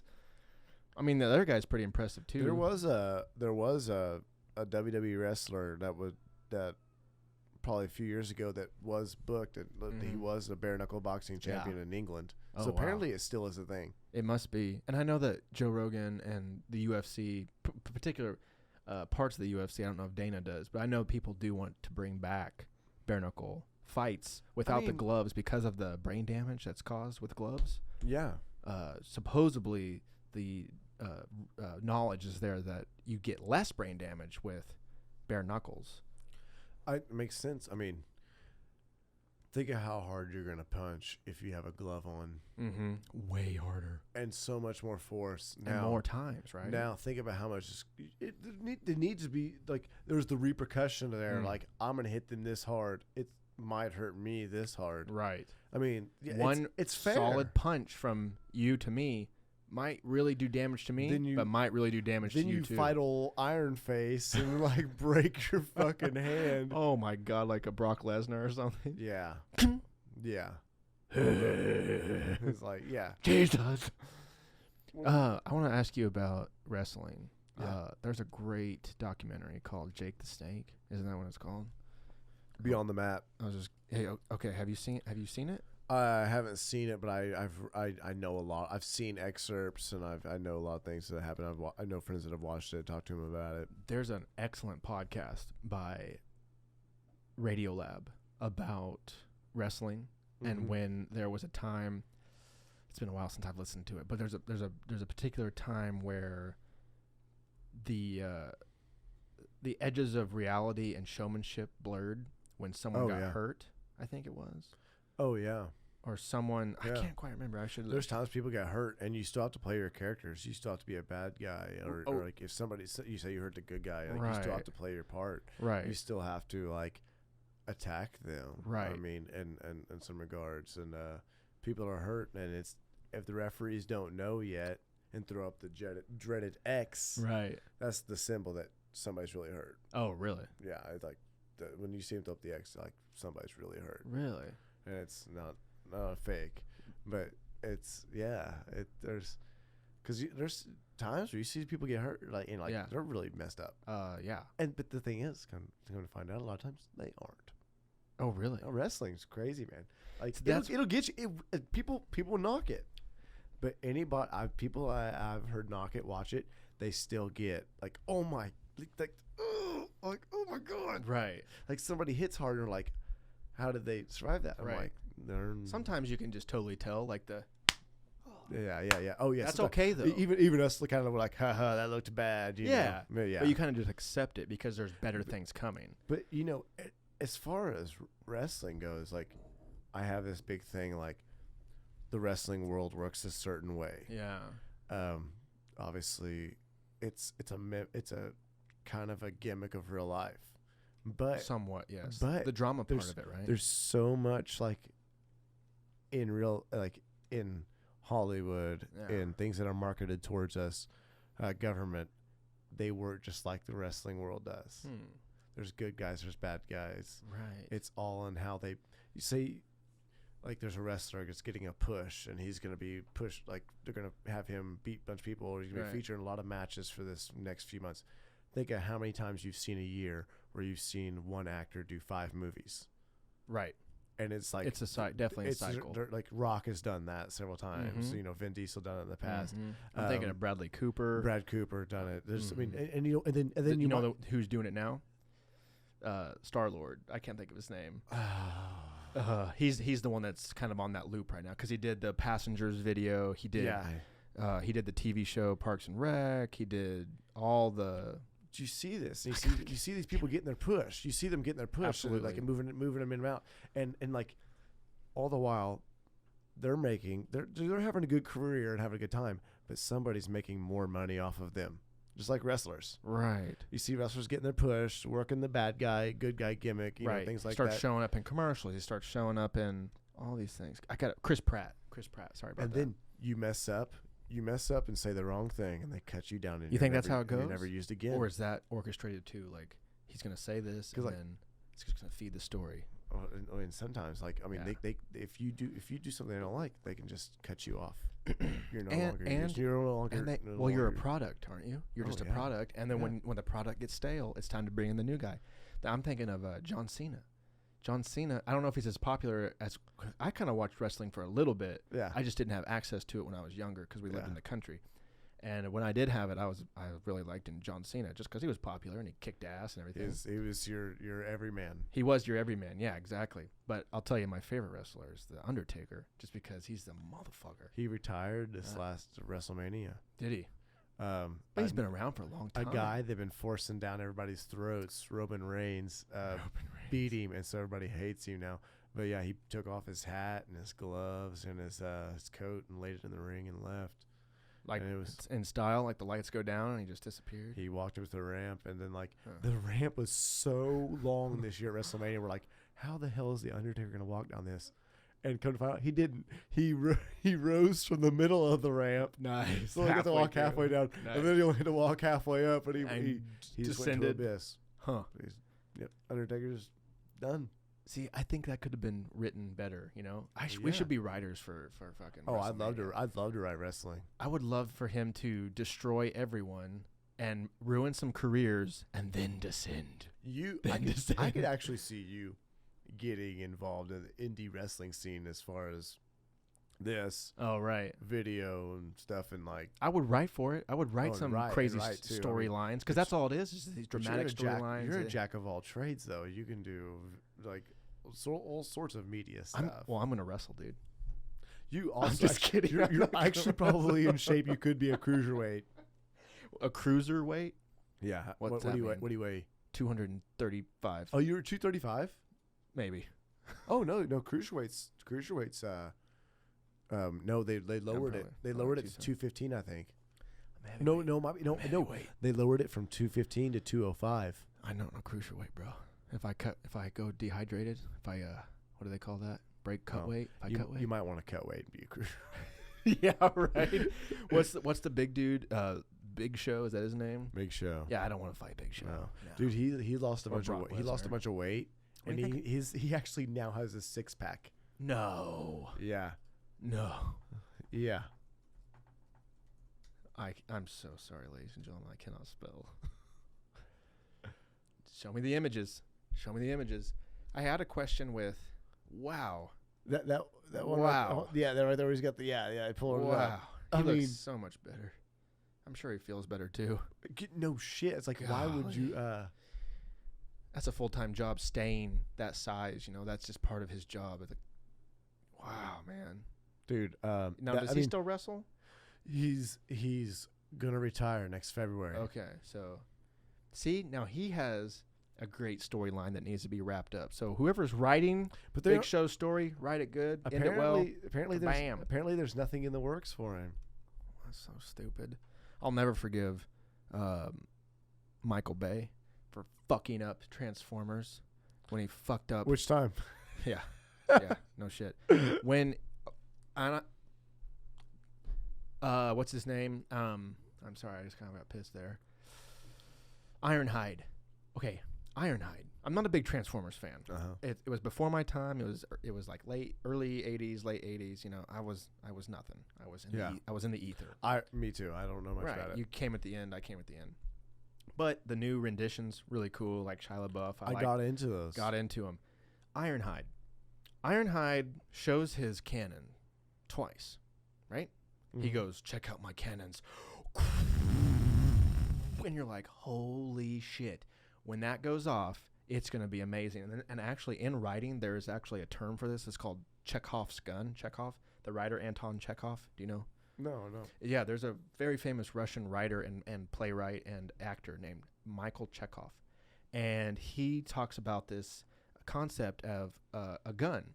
And if you are to show a gun in the script or in the play in Act 1, it needs to be shot in Act 3. It needs to go off in Act 3. You can't just show something and then not go through with it.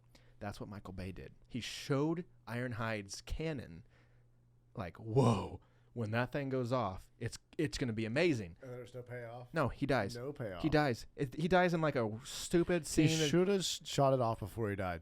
He should have shot it off. Even better, he should have shot it off while he died. In the sense of like, these motherfuckers are so powerful, they're going to kill me. But I'm going to, he didn't die for a reason. If you watch I think it's the third Transformers, it's like a little side scene, and Ironhide's talking to this bad dude or whatever who's not quite bad yet, and then he just like stabs him, and that's it. And then there goes Ironhide. That's just done. I was so appalled. I was so pissed off. It was just poor writing. It was just poor storytelling. The Transformers had a lot of possibility, and they messed up a lot of it. They tried to be too funny. Typically a lot of happens, right? Like big projects like that rarely turn out good, right? I'm gonna use the restroom. Go ahead. Go ahead. It's good. It's fine, man. A lot of liquids. Oh. Anyway, yeah, tons of liquid. And do you need anything? You want any refreshments? No, I'm good. Okay, right on. Well, ladies and gentlemen, you're back again with me. Casey Seifert did the same thing. And I always pee right before the podcast. And I don't drink too much, but if I had more coffee, I'd drink it. But so still figuring out how to edit this thing. It took me 10 hours to edit Casey and I's episode 25. Turned out good, looks good, sounds good. Got a lot of good reviews. Very long, but it did take a while to edit. But I'm gonna streamline that. I've got some editors in mind that I might pay $30-$40 per episode to edit because I can't do it all, and I'd like to do this twice a week.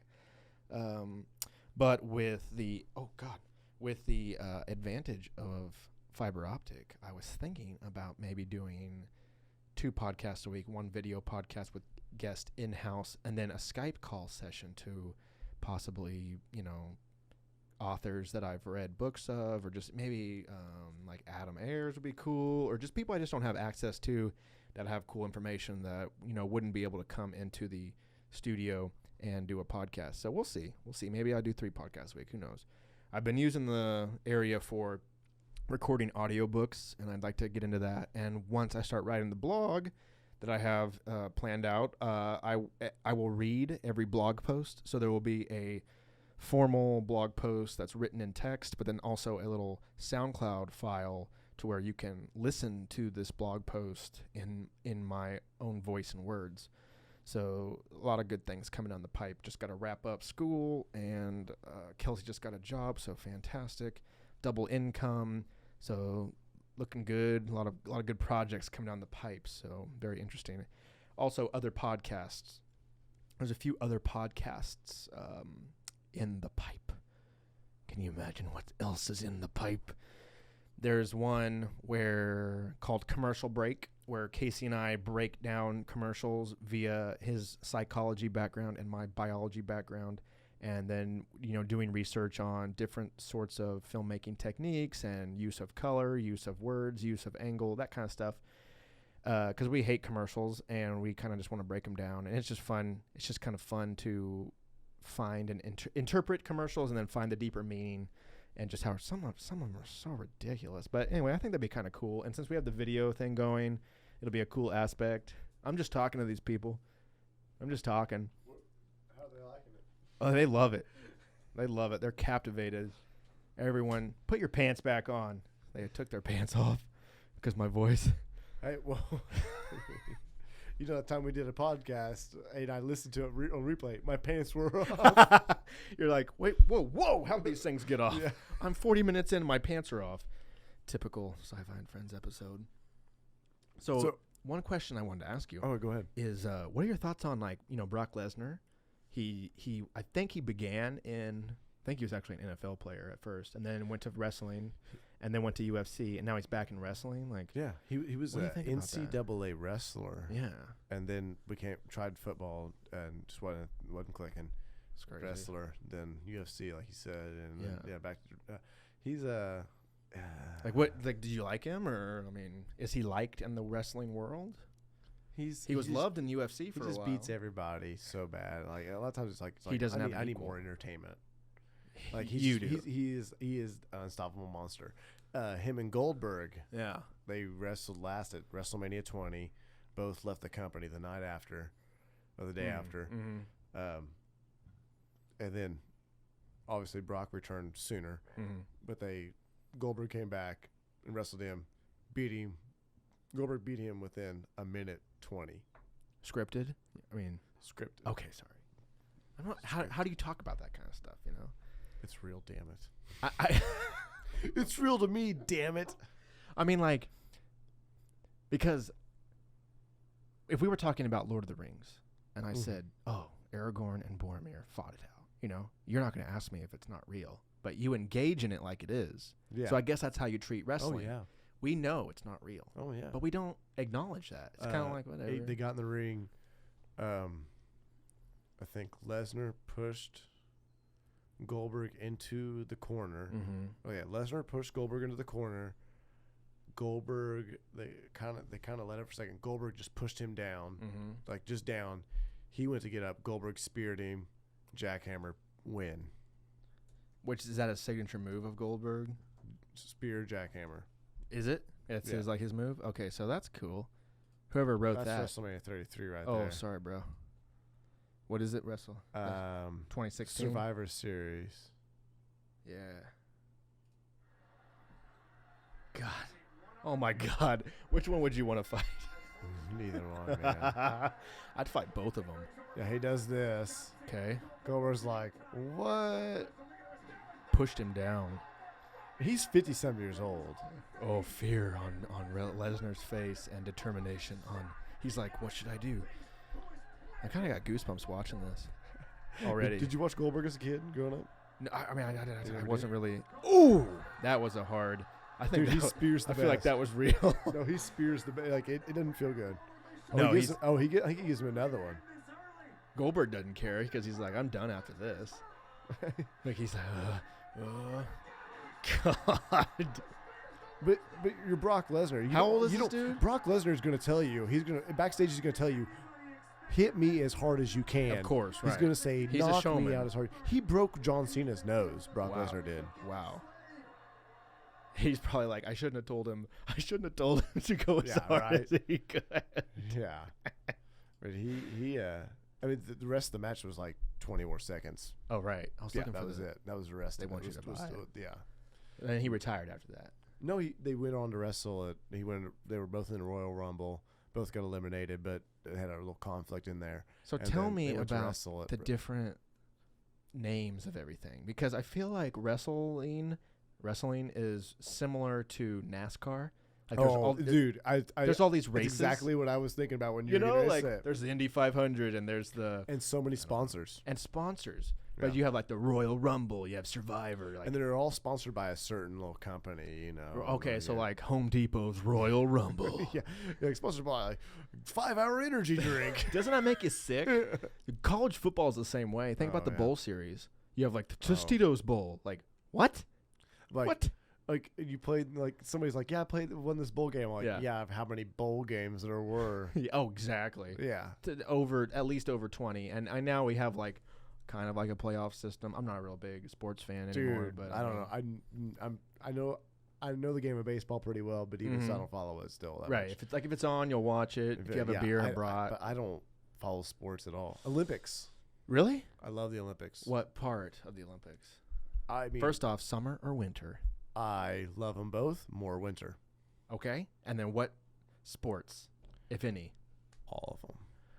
Dude, okay. Snowboarding. I love snowboarding. Everybody loves I love snowboarding.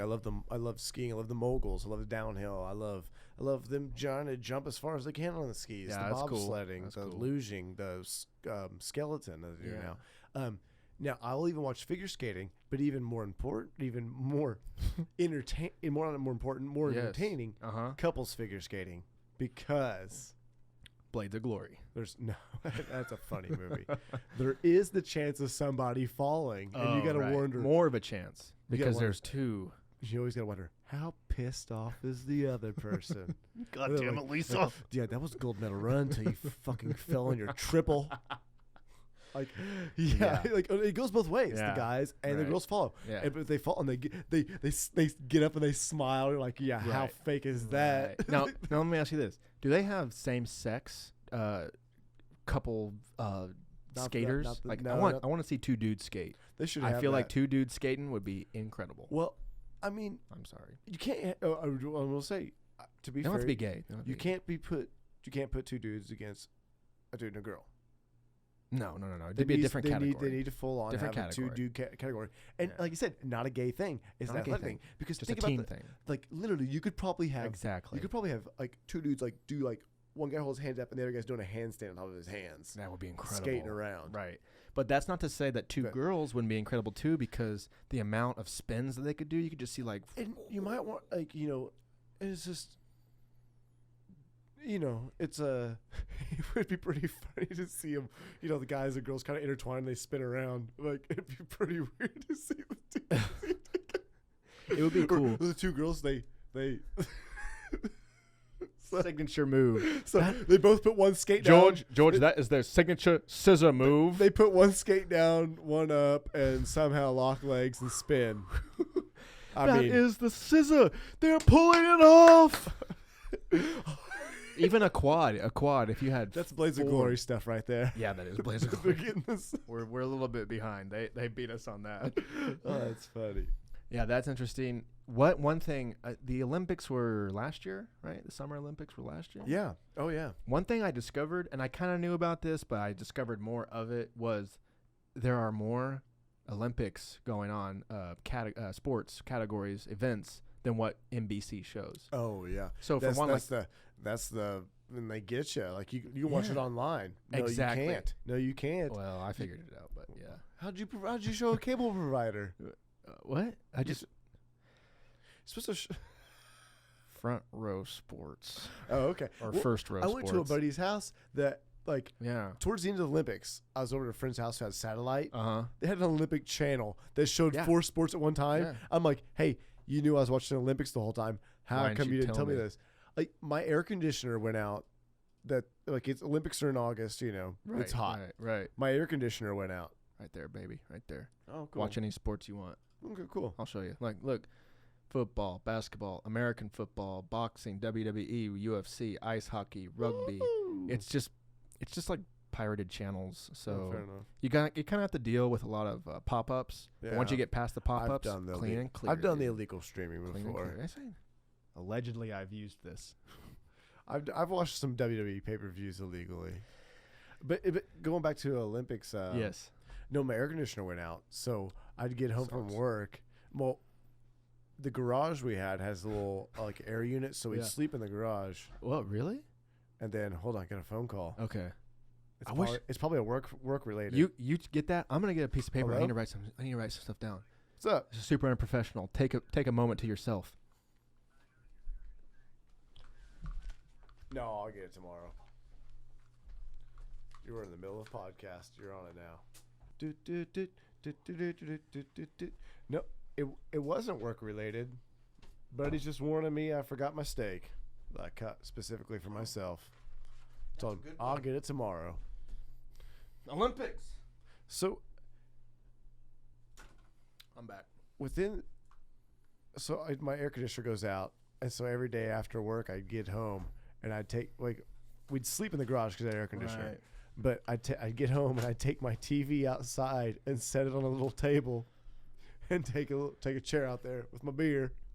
And Is there any better way to watch the Olympics? I sit out there in my front yard, watch the Olympics. That's amazing. And also, I was still watching Mr. Robot at the time. And so you kind of tuning in to both? Yeah, I'm waiting for the new episode of Mr. Robot to start, and the neighbor kids are riding this dirt bike around town, which is illegal. You can't ride dirt bikes in town. What an asshole. And they're just going fast. I'm like, man, this is going to end up real bad. Well, then I see this kid I went to school with. He's like pulling out of the yard, and he's like kind of like wobbly. Oh, no. I'm pretty sure he's drunk. Or no, he is drunk. Okay. I can assume that. Immediately almost gets hit by a car. And I'm like, ooh, watch out, man. So if you had Olympics, Mr. Robot, and then the live Baxter Olympics. Yeah. And so a few minutes later, I see him come around the corner, and he takes off. He starts doing a wheelie. And he does another wheelie. And I'm thinking to myself, yeah, man, that's good. Yeah. I see him go for a third wheelie, and his confidence too much. When he's doing it, he gets past the corner of my house where I can't see him anymore, and all I hear is, look down, Icarus! He wrecked himself up, like almost lost.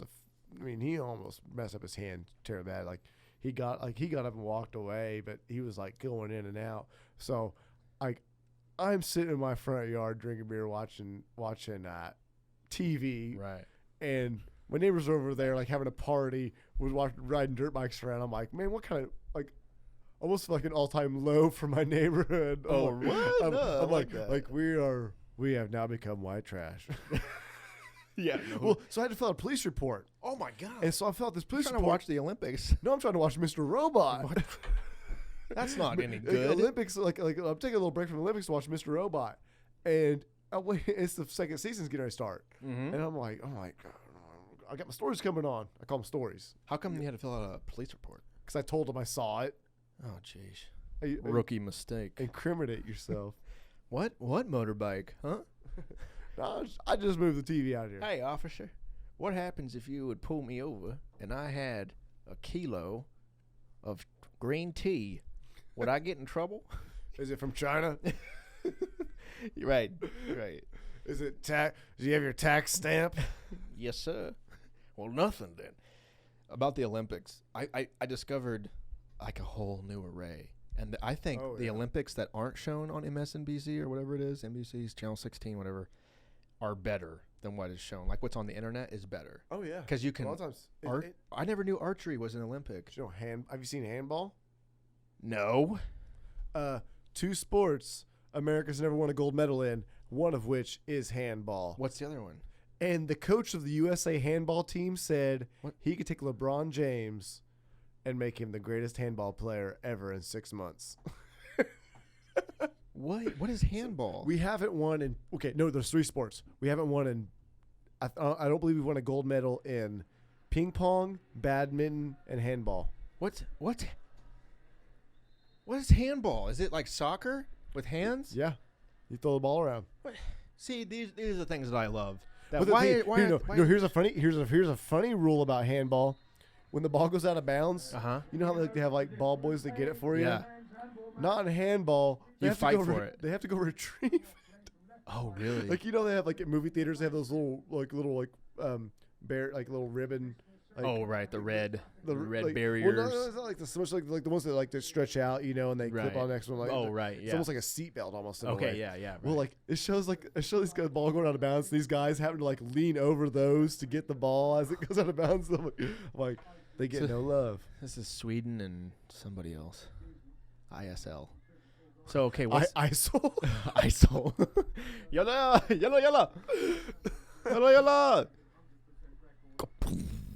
Okay, so They throw the ball around. I gotta know the rules. What are the rules? Do you know the rules?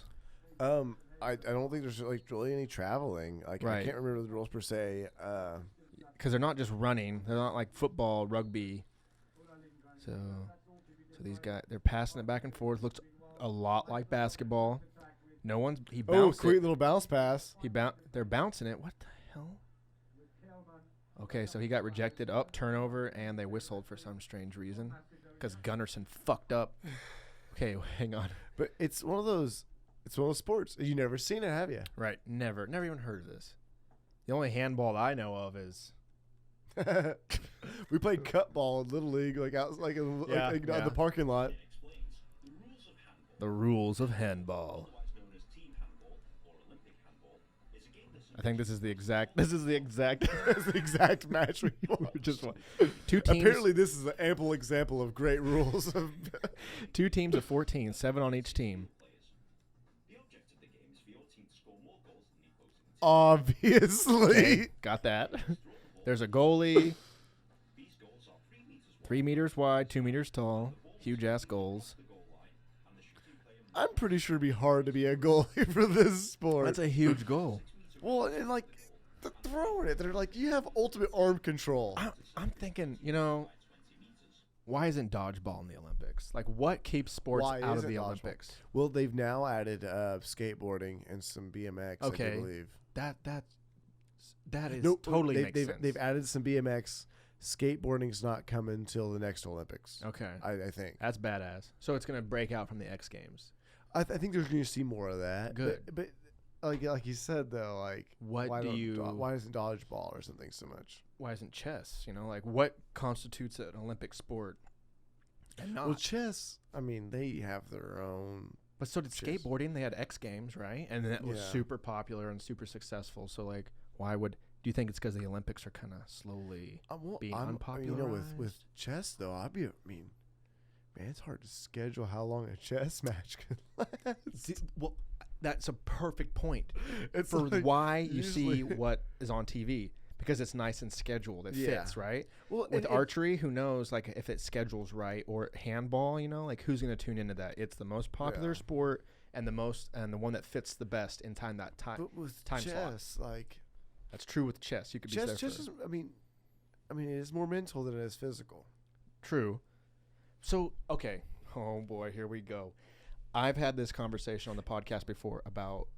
Do you know League of Legends, the video game League of Legends? Can't say per. League of Legends is a massively popular video game. And now there are certain colleges who are offering scholarships to League of Legends players. And colleges, the sports department actually has teams of League of Legends because it's a team game. Like there's like a person that's an attacker, a defenser, and you have characters. I've watched some competitive like video gaming on ESPN late at night. Exactly. I don't know what game it was. Well, I mean, they have like FIFAs and they have Maddens, but they also have Call of Duty. More of a shooting game. I think. Okay, right. Probably like I think it's called Strike Force, maybe. Yeah. But anyway, the point was my guest Matthew, who was on, we were talking about this. He's a big League of Legends player, and I was playing Arc at the time. What is the difference between MLB? Right? MLS, Major League Soccer, and FIFA. These FIFA players that are the best in the world are making just as much or more as the real soccer players. And more people are tuning in to the FIFA games that are totally just animated, right? So, yeah, you get where I'm going with it. Is FIFA not a real league? FIFA's a video game. It's not. What does FIFA mean? Well, I thought it was they call FIFA the video game. Good question. Let's look it up real quick. But my point is, let's not get too far before we're done. So my point is why are we? That's definitely not it. FIFA. It's because you spelled FIAA. How do you spell FIFA? FIFA. You F-I. got FIAA. Oh, it's FIA. Sorry, I'm so sorry. Where's Wicket? Yeah, FIFA. First, I have no idea. I'm usually pretty good with this kind of shit. FIFA, known as FIFA Soccer. It doesn't say what it stands for. It doesn't? What does FIFA stand for? That's Google so we can hear it. Yeah. Federation International de Football. So it's a... It's the governing body. Is America governed by this? International Federation of Association Football. Oh, okay. So what is that over all? Okay, because I don't know what that language is. I have some friends that are into soccer, and I don't know much, but they've told me like, there's just a lot of soccer leagues. Oh, throughout the world. Yeah, right. I think there's so. a lot of soccer. I mean, and even like in England, like even like every town has a soccer team. Yeah. Right. Like even your small little places have a soccer team. So like so you could be like, like a small town, be like a mediocre soccer player, but you're professional because every town is represented. Right. I think it's almost like 3 layers. Like you have a state team, a country team, and an international team. But are all these crisscross? Are all these governed under FIFA? I would say no. I think FIFA's its own thing. FIFA's almost like it'd be like I feel maybe, and I'm talking out my ass here, but FIFA's like the Olympics. So, for instance, if you're a skateboarder, you can compete in the X Games. You can compete in these small tournaments around town. You can compete for Red Bull. But none of that has to do with the Olympics. But when the Olympics roll around, now the rules are set. You know, you can't use this or that. Or you have to. That's kind of how I feel FIFA is. We're going to get write-ins. We're going to get write-ins. So I was like, that's not what FIFA is. You idiots. I mean. Idiota. I believe you. I made it sound good, right? Well, hey, a little bit ago we thought FIFA was just a video game. Well, they call it FIFA, so FIFA, right? But anyway, back to the video game thing, and then sports in general. Like, what doesn't FIFA mean feet in some other language? No, I just read. I'm just kidding. My FIFA. Use your FIFA to kick. Your FIFA. Quit playing with your FIFA. Some people have FIFA fetishes. Go to Pornhub. FIFA. I almost want to do that, but yeah. So back to the video games. So they're being treated financially. They're being treated like a professional sports team. Respect-wise, they are being treated like a professional sports team. So what's keeping the Olympics from going? We have a video game section. Like you can come play video games Olympically because all it is going to continue to do is get better and better and better until it is the Matrix. Until you go, let's play some soccer. Do you? We have a summer and a winter Olympics. Video games. Well, I mean, like, there's a summer and a winter Olympics. Yeah. But do you, at some point, like at a different part of the year, have maybe a digital Olympics or something along the lines of like? Because I don't. I mean,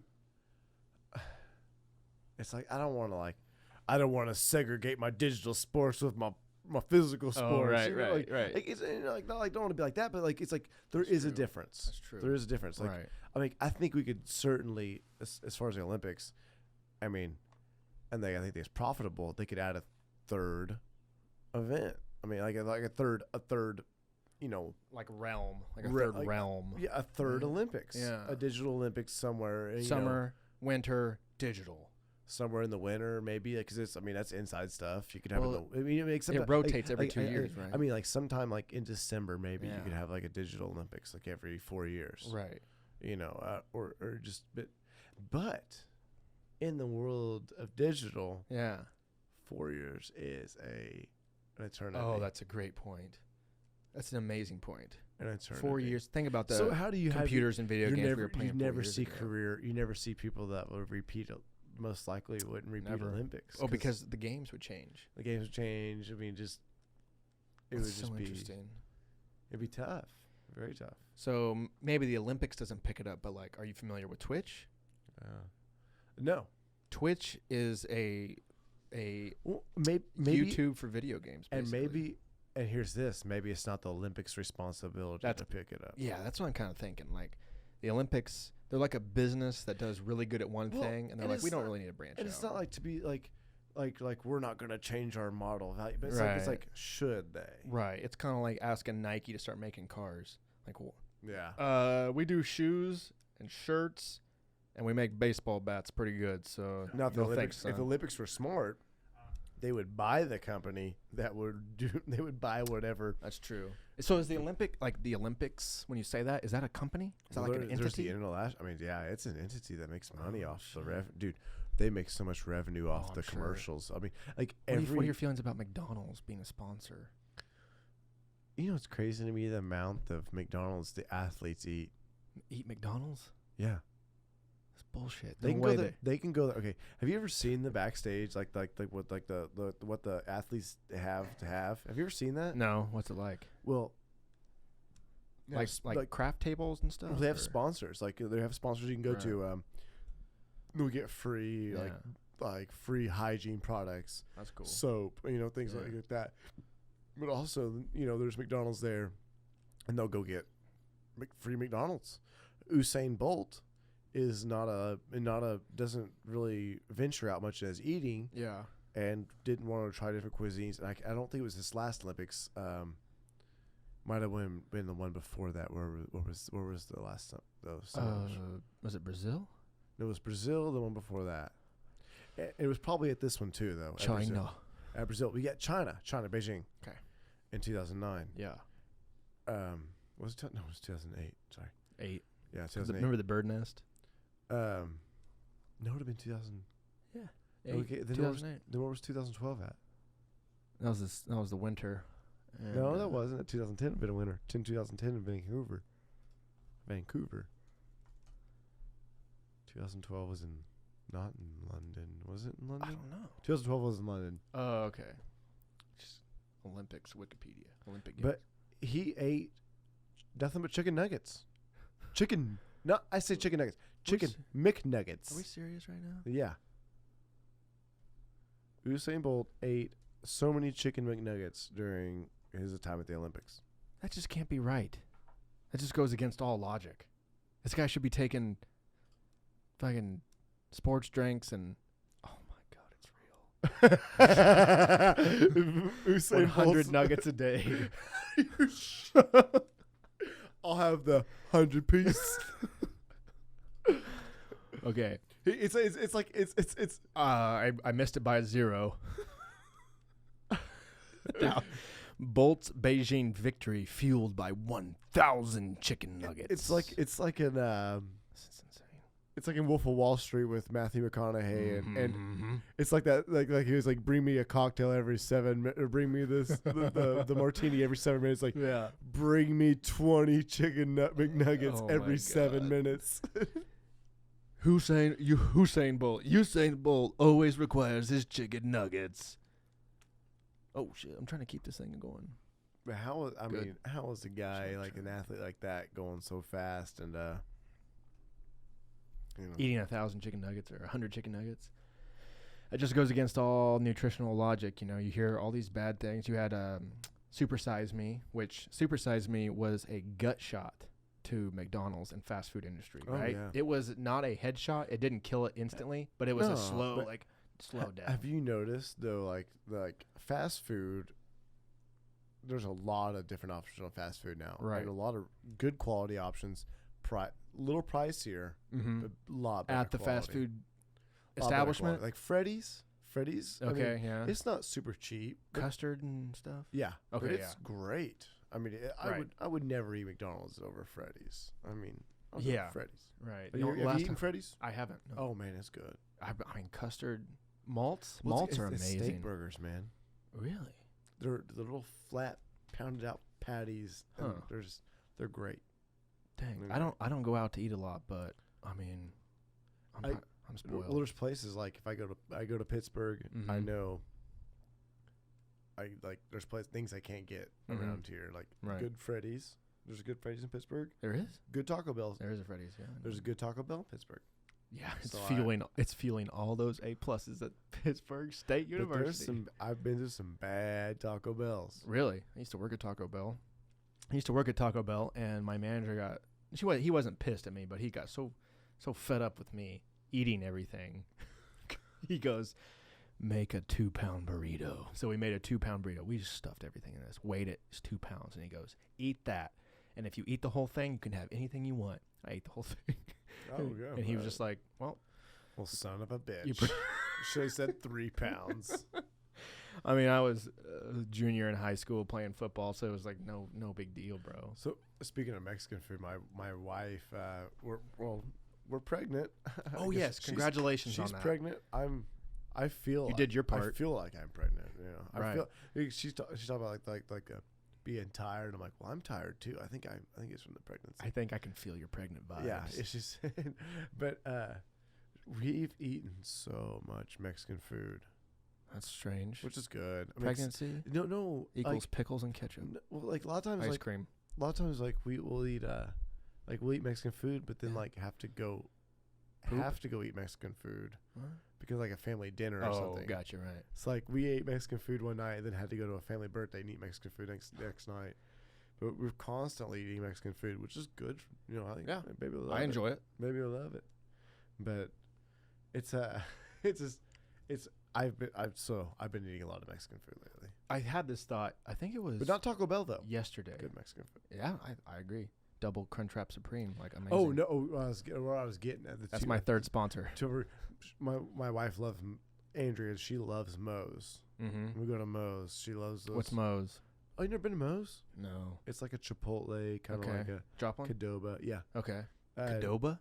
Like you ever been to Qdoba? That sounds like a Dragon Ball Z move. It's basically. I just pulled the Qdoba. All these places are basically Subway for burritos. Okay, right on. You order what you want. That sounds good. Oh no, it's great. Sounds amazing. It's fresh and good stuff. Yeah. It's good stuff. Yeah. But we go to Moe's and she loves it. I love it too. We get these huge burritos, and that's been a very, very nice frequented place of ours. Now wait a minute. I think I know this.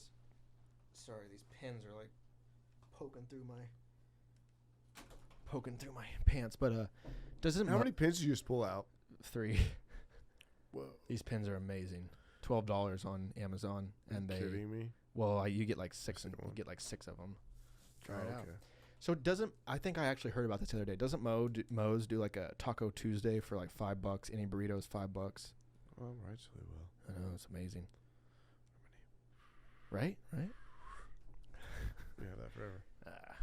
I own your soul now.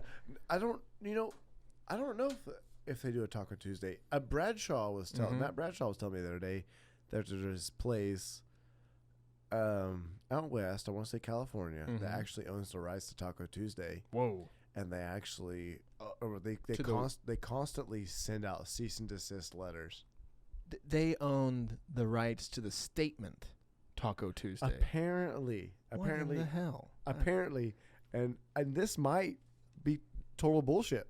I'm gonna be lying. Yeah. But from what I heard from somebody, we'll find out. Well, we'll try to find out. Go ahead.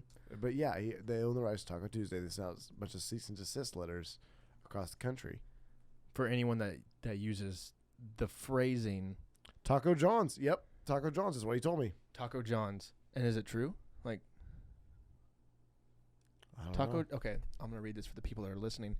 Taco Tuesday battle exploded on Twitter and even Facebook.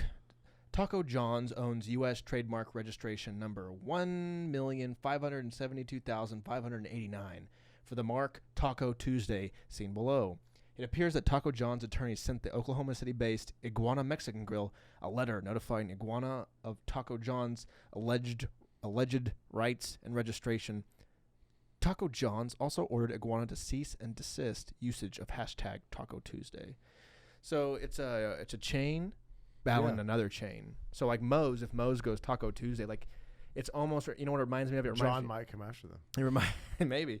It reminds me of the Happy Birthday. You remember when that went through and somebody was trying to trademark Happy Birthday? Well, it's when Walmart tried to trademark the smiley face. Yeah, exactly. And our you own cannot president do tried that. to trademark "You're fired." Yeah, well, exactly. So if this podcast, we'd have to pay 10 cents because you said that. You know, that's insane. How can you trademark language?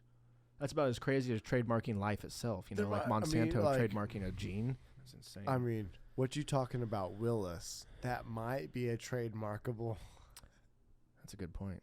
I mean, something as complex. There needs to be a word limit. 2 words or less, you cannot trademark. Right.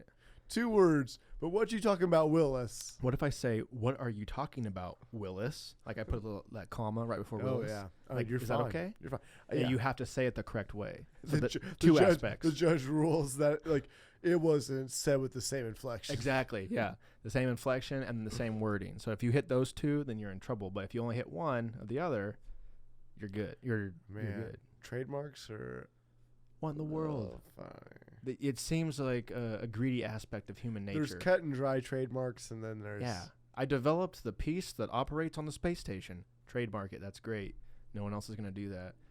I made up a song. Well, that's interesting. Well, I don't know. Who was it? Shoot. The guy that not. It wasn't maliciously, but was sued by Tom Petty and Jeff Lynne for. He basically took the melody from. Which one is it? Song is it? I won't. What was that guy's name? Tom Petty and Jeff Lynne. Won't Back Down? I No, I won't back down. No, I won't. This thing usually should keep up, but it's not. But oh well. Sam Smith? Sam Smith. Okay. No Hard Feelings? Yeah. These things happen? He took the chord progression and the melody. Okay. Like, clearly took it. Oh, like, I don't know if he intentionally did. That's what Tom Petty said. No hard feelings. These things happen. The guy, whether knowingly or not, wrote a song with the same melody. It's a typical chord progression with a melody that's not like out of nowhere, that it wouldn't happen naturally. And it, Tom Petty and them, What's Tom Petty got to lose? I mean, he's solid, right? They capitalized. They got their money's worth on it. I mean, I'm sure you've heard the old adage of great artists steal. Isn't that what it is? Oh yeah, it's still inspiration. Right, steal. Great artists steal. Something like that.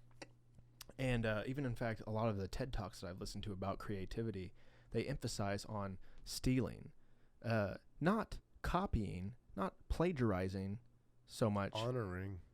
Honoring in a way. Like, would you call Quentin Tarantino's movies stealing when he shows like the 4 guys walking down in slow motion towards the camera, or ripping off some kung fu movies? Like, that's not stealing.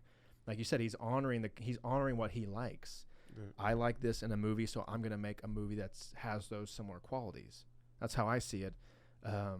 But as far as stealing, you're just like, can you steal the hero's story, the hero's journey? As far as the hero gets called, he goes on this journey, he comes back, right? I mean, how can you steal that? That's become more of a building block for stories. It's more of, it's like the architecture of a story. And then the same with the song. Like, songs nowadays, and you're going to have way more to say on this than I do, but songs nowadays have opening, verse, chorus, verse 2, chorus, bridge, chorus, ending or whatever, right? Yeah. Similar. They're going to fall in between 2 minutes and 30 seconds to maybe 4 minutes, 30 seconds. Exactly. Almost every song, right? And there's going to be a tempo range of X versus, I don't know the tempos very well, but like there's a tempo range. You're not going to have a tempo of 9 million, you know, or even 9,000. No, Like, definitely. 220 gets cooking. Yeah, 220, right? So 220, you're way high. It's almost like an EDM, like a. You go in between probably somewhere less than a beat a 60. Mhm. You know, one beat per second. Mhm. You know, you could probably dwell into less than that. Probably into One 50. beat a second. So that's 60 Slow. beats per minute. Okay. So, 1 beat a second. That's right. so, Okay. A second is 60 beats per minute. Okay. Gotcha. So you probably dwell into lower than that, up into about 220. You know. places And then like after that, it kind of just it's not pleasant anymore. Yeah, you lose a lot. Right. So my whole argument or point about this is that every song kind of falls in this gap. Not too many songs, rarely do they fall outside of these realms, such as I'm thinking like Freebird. I was going to say Simple Man, but Freebird specifically is a 10, 11-minute song, correct? Yeah. And there's a huge guitar solo, and there's a very long section, I don't even know what you'd call it, I guess just solo, that doesn't fall in that realm of 3 minutes, 4 minutes, or whatever. Oh, no, it's jam band. But it's an amazing, amazing song, right? Oh, to some. Do you enjoy? Of course you enjoy it. I like Even Freebird. if you, yeah, I mean, I would much rather listen to Allman Brothers Whipping Post. It's 20 minutes long. holy cow. And well, the album version is just a few minutes long. Yeah. The live version is 20 20 minutes. There's something special about a song like that. That's a lot of Yeah, investment, you know? Oh yeah. In today's age of 30-second I'm not YouTube clips. I'm not a lyrical person. I'd rather listen to a guitar talk. For I think most 15 people minutes. are. I'm reading this book, or I'm listening to this book on Audible called Stealing Fire by Stephen Kotler. And he talks about the number one music, ranked music in the world, specifically America, of the past few years is EDM. EDM has no words. It's just beats, bass drops, you know, whether it's feels. dubstep, it's feels. And I think you're right about that. I think most people don't really care for the lyrics as much. I know quite a few people. Like there's a lot of my non-musician friends that are really into lyrics, and there's a lot of musician friends I have that are into lyrics. But I do know a lot of people that don't really care for them. Like it's hard for me. I can't understand them. I don't know what the hell they're saying half the time. Sometimes, yeah, right. And most times songs, and if they do, I forget them immediately. But I'll remember that little note run they did there. I'll remember that little lick that they played. Yeah. I'll remember that. It'll stick with me. Right. The only lyric, like just off the top of my head, like Simple Man, I listen to that song for the lyrics and the music. The lyrics, is just kind of this reminder of, hey, life is not that crazy. We're all dead anyway. It's almost like a reminder, be simple. It's nothing to worry about. So the lyrics in that song, I'm definitely tuning into. I'm definitely remembering and singing, and they mean a lot to me. But like most of the lyrics, like you say, I don't understand. I like a little bit off the wall, some of those quirky lyrics. Ryan Adams is my favorite artist. Okay.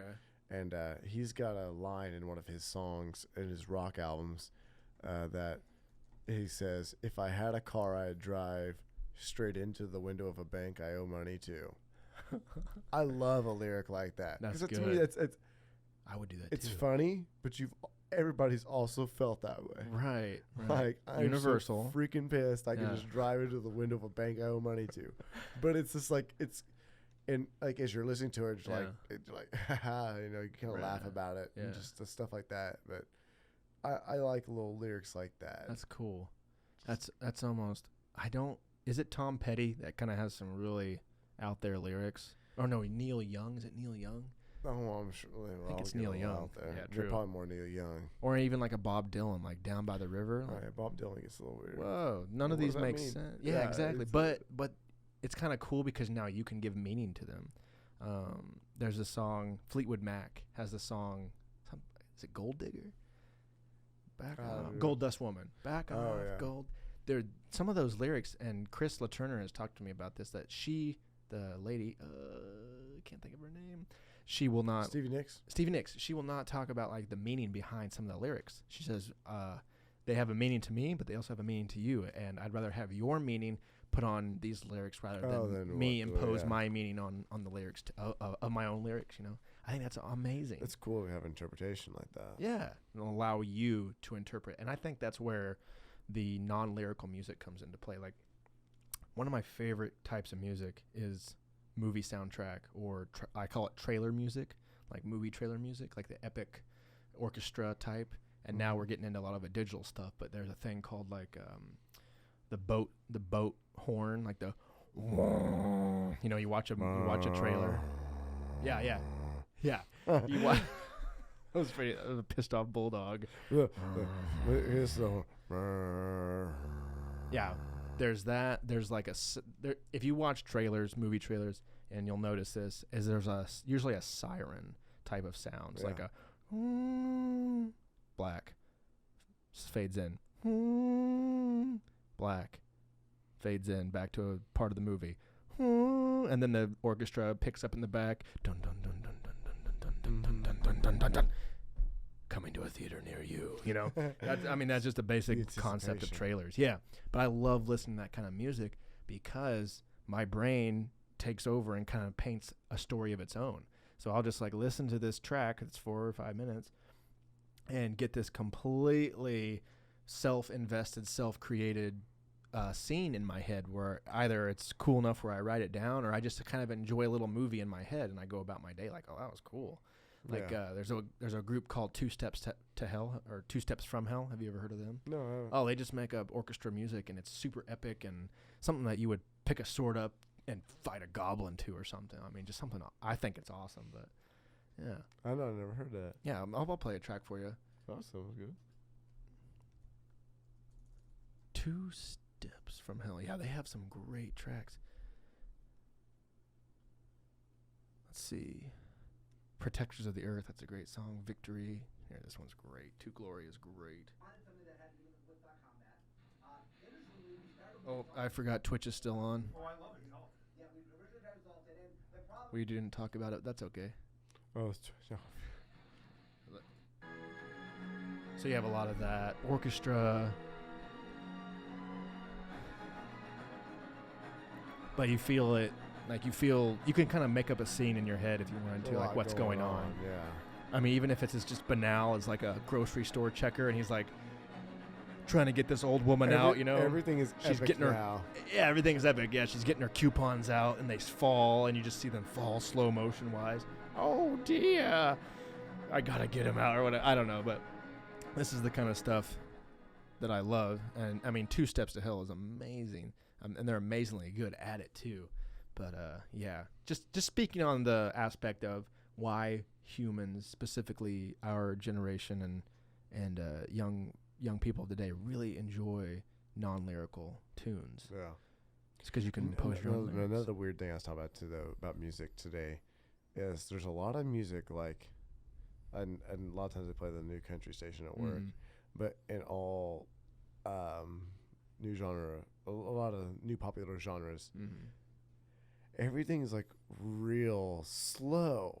Like the beat is like, I don't know, the beat of it is real slow, but they're talking about like partying, go out and doing these things. Yeah. But then I think about like everybody's going on about the opioid addiction. Oh no. I'm like, this music goes along perfect with the opioid addiction. It's just and dude. And it's like, I don't know. It's it's weird to me. That's super interesting. I would love to do a study or just have someone do it to look at the connections between drug of choice during X of time and the music or even like the art form that comes out of it. So right now we're in an opioid addiction. Well, you see a lot of in songs nowadays. You see a lot of droning melodies where it's there's like a lot of same notes. Just just kind of just falls in a small realm. Yeah. And then this slow beat back there, and almost like it reminds me of somebody's just completely out of it. Just right. It's like, and I'm like, I think there's a correlation there. Right. Or maybe it's just because this song will make you feel that way because you want to get out of this reality. Wow. Who's president? Oh God. please let me escape for a while, or whatever it is. You know, Yeah. maybe that's the correlation. Yeah. There's a lot of good music that came out of the '60s, and that was a pretty turbulent time. You know, Yeah. some of the best music, right? They I played. think so. They were Great. playing some real shit then, man. There was. It just seems like there was more creativity back then, right? Yeah. A lot More of openness for Yeah. acceptance for people playing different stuff. Right. It wasn't. No one really knew what they were It doing. wasn't putting a cookie cutter Mm-hmm. thing and still ran by corporate executives. You know, Why do they always fuck everything up? Star Wars. they know what's just best. gets hands over to Disney, and then they're like, They ruined Star Trek for me. Sorry. So yeah, of course they're gonna redo all these Disney movies, these live action, and probably fuck everyone. I saw a list of movies they're gonna redo. Yeah. I saw that Tim Burton was on the list of redoing Dumbo. Holy cow! Like, how dark is Dumbo gonna get? Wow. I was talking to my brother last night, and we were discussing the Disney remakes, and I said the only way that I think that they'll be successful, successful no matter what, but the only way that I'll go see them or think that they were successful is if really good filmmakers get involved, or really good writers. So like you said, Tim Burton, Dumbo, that makes me want to go watch Dumbo. That'll be different. John though. Favreau with The Lion King makes me want to go watch Lion King. Yeah. You know, if it's just a bunch of no names, I don't know. Are they gonna I'll do watch like Lion King, like they did Jungle Book? it. I think so. Yeah. Yeah. Jungle Book was pretty. I watched that last week actually. Yeah, I heard it was pretty good. Yeah, I guess that's Um, Disney, right? Yeah. Christopher Walken plays the big Orangutan, King aloof. Louis. or King. Yeah, Aloof. Or, yeah, King Louis. Yeah. He has a- I'm the king of the swingers. but the he jungle when, VIP. well, I don't want to ruin it for you. Wait, what? Go ahead. There's a nod to the cowbell. Oh, that's great. That's great. He rings. He has the cowbell there, and he taps it, and then here he appears. That's so good. Jungle Book fever. Cowbell fever. More cowbell. Yeah. Definitely can't show this on the podcast. But look at the CGI. The CGI is a fantastic. This is the next level of CGI. Yeah, he rings the cowbell there, puts it down, and then here he comes.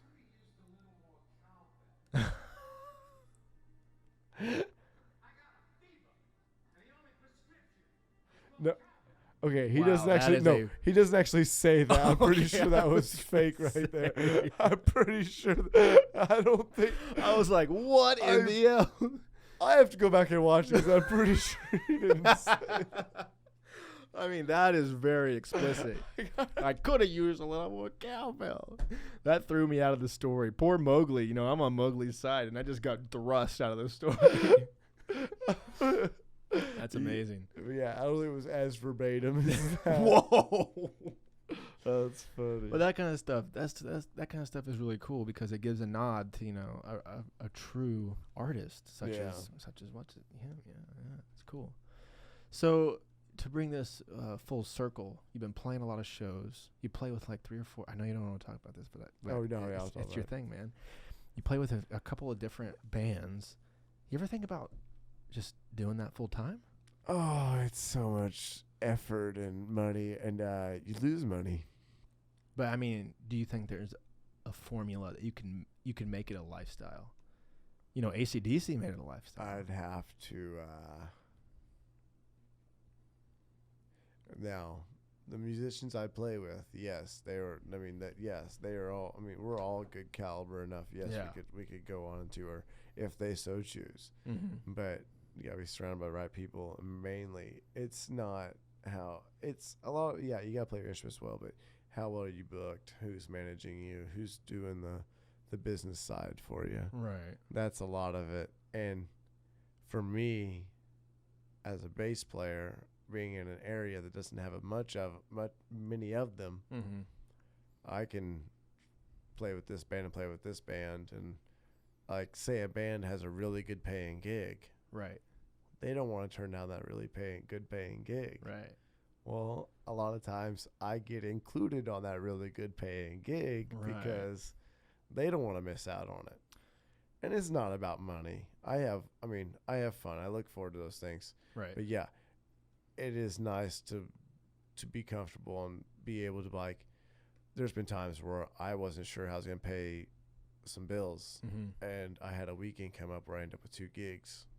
I mean, like one of them maybe day of. Right. I've been asked, hey, can you be here in the next few hours? Right. I've been asked, can you be here now?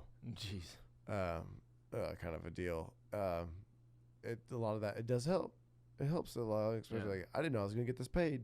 Right. Now I do. I mean, I thank the Lord for it, kind of a deal. Cause it wouldn't, I mean, sometimes I think it wouldn't come up otherwise. Right. But I stay pretty busy with just doing that, and then I have my Tragic Prelude.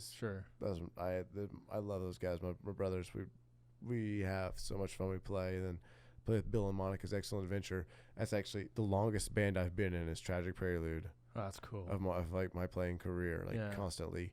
And a close second is Bill and Monica's Excellent Adventure, because we started that band a year after I joined Tragic Prelude. That's cool. So I've had 2. Both are bluegrass. No. One's a 90s rock cover, Oh, wow, like 90s cover music. I play electric bass in that.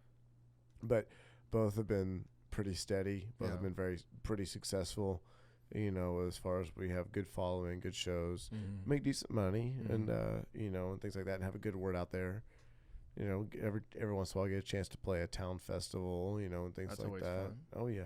Playing Fort Scott Good Old Days on June 2nd. Nice. Shout out. Yeah, Fort Scott Good Old Days. See, my thing is, and I brought this up on the Tragic Prelude podcast when we recorded that, is I kind of get it. Like, I get what you're saying. You want to be comfortable, and you are in a comfortable spot. You're getting ready to have this baby come along. You have, like, a nice house, beautiful wife. Like, why don't you make a website with your photo and your bass and, like, kind of project it out there and make this a lifestyle? Locally, I'm at a point where I probably could, and help Right. out and, at least get my name out there and keep it out there. As far as traveling, like, I've seen a lot of money.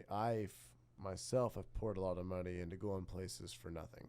And I know that feeling. and had a good experience, but Unsustainable. nothing came out of it. And things like that. Right. And it's just,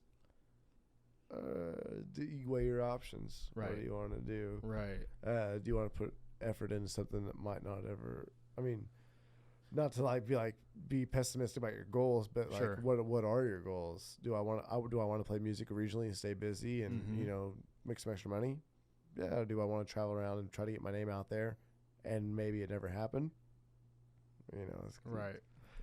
I've been in both situations at the same time with different bands. Right. Because I played many of them. Right. But it's so doing it full time, there is a chance of a big risk of a potential huge loss Of time, effort, money. Mm. Yeah. And it all comes to backing. Like, say you want to go on tour. Well, do you have $10,000 to put up for a van, a PA, all your touring gear, Right. overhead? Right. It's where you find your sponsors and Right. things like Right. that. Right. There's a band. We opened for a band called JB and the Moonshine Band. Sounds familiar. Yeah, they've had a hit out, but their whole bus is wrapped in moonshine. There's one of those moonshine companies now. They're making the moonshine you sell in a liquor store. They're sponsored by them. That's badass. And it's just Free moonshine every show. yeah, and it's just you're sponsored by that, and There they are, but I don't see a van. yeah, you don't see the This van. one? Yeah, that's it. Old Smoky Mountain. Oh, that's Smoky, like the moonshine. You always see Old Smoky Mountain with their cherries and bus. stuff. That's their bus. Has automatic doors that open. That's amazing. But I mean, like, wouldn't you want to do something like that? Wouldn't you want to be a rock star? I should have done it 10 years ago.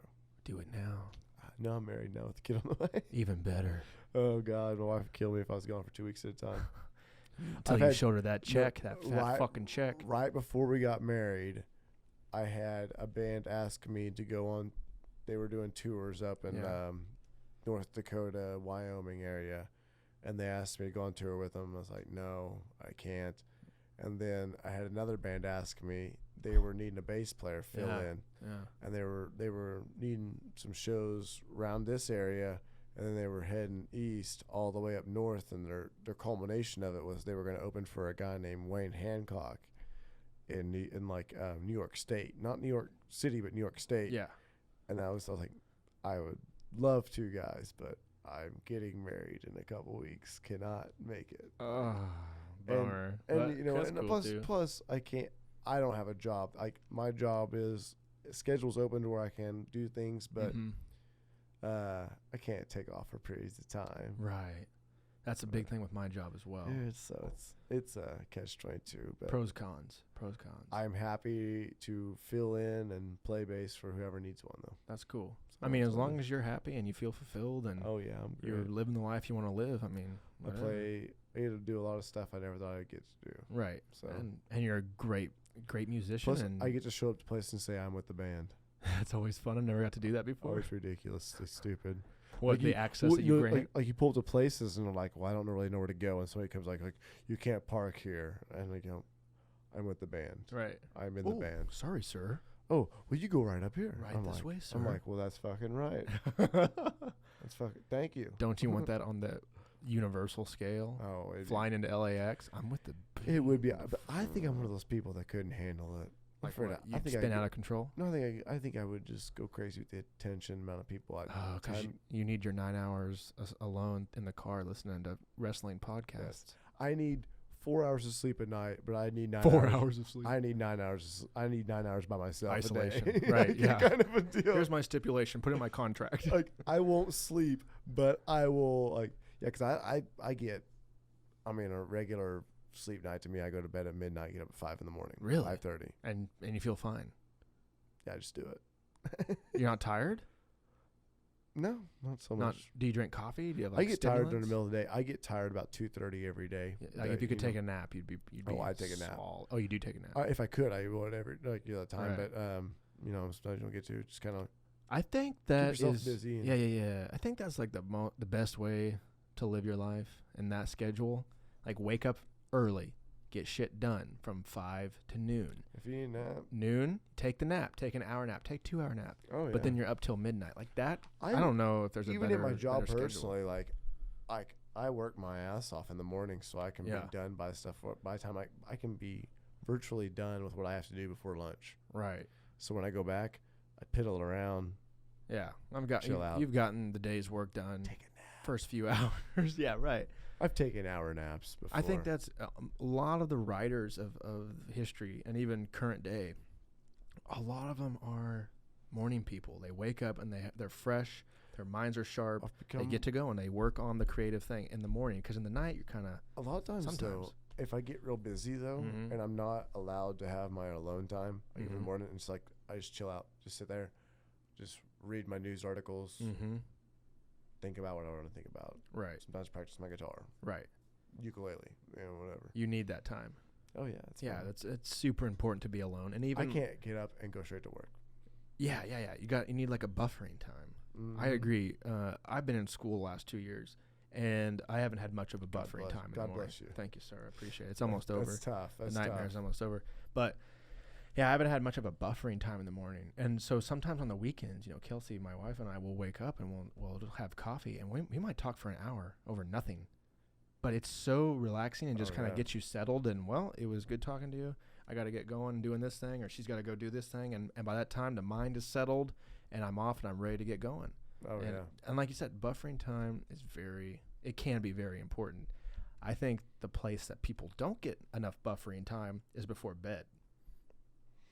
I think maybe 30 minutes before bed, you should have a buffering time, if that's what you want to call it. You're right. And, prepare yourself for bed, whether that's, brushing your teeth or I know meditating it's coming, but something. I know it's coming. You don't sleep. But a lot of times I don't get ready for it to like slow down. Right. You almost just fall into bed and you're going full blast 1 minute, and then the next minute you're laying down and your heart's beating 150 miles an hour. And so there needs to be like a pause down. Even with the light, have you ever heard him talk about the light from your phone, the blue light, which suppresses melatonin? I've been reading about Bluetooth technology and that causing certain things and like sleep patterns and things like that, and like keeping your phone. Like I now keep my even before I read that, so I just kept my phone on a different stand, like nice, like it was actually a few feet across the room. Right. And I've also heard people doing that for the alarm. So you literally have to physically wake up. I used to, yeah. Yeah. Have you seen the apps that you have to do things to turn the alarm off? Solve math problems, or there's one where you have to stand up and spin around 3 times? No, I actually haven't. They have those, Oh yeah. my God. If you have trouble getting out of bed, this thing will just go crazy. My clock right now, like my nightstand's kind of messy, so sometimes I can't see the clock. So I literally have to get up to turn it off. Right. That's good. It's implementing that sort of thing can really inspire you to get out of bed.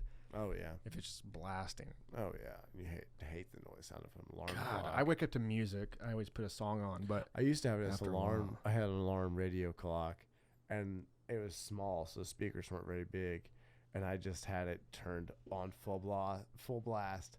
So whenever it went off, it just sounded like distorted noise. That's actually probably a good idea. Oh my God, to wake you up. Let me wake you up. I've had alarms that start real low and they just kind of gently. Oh, get louder.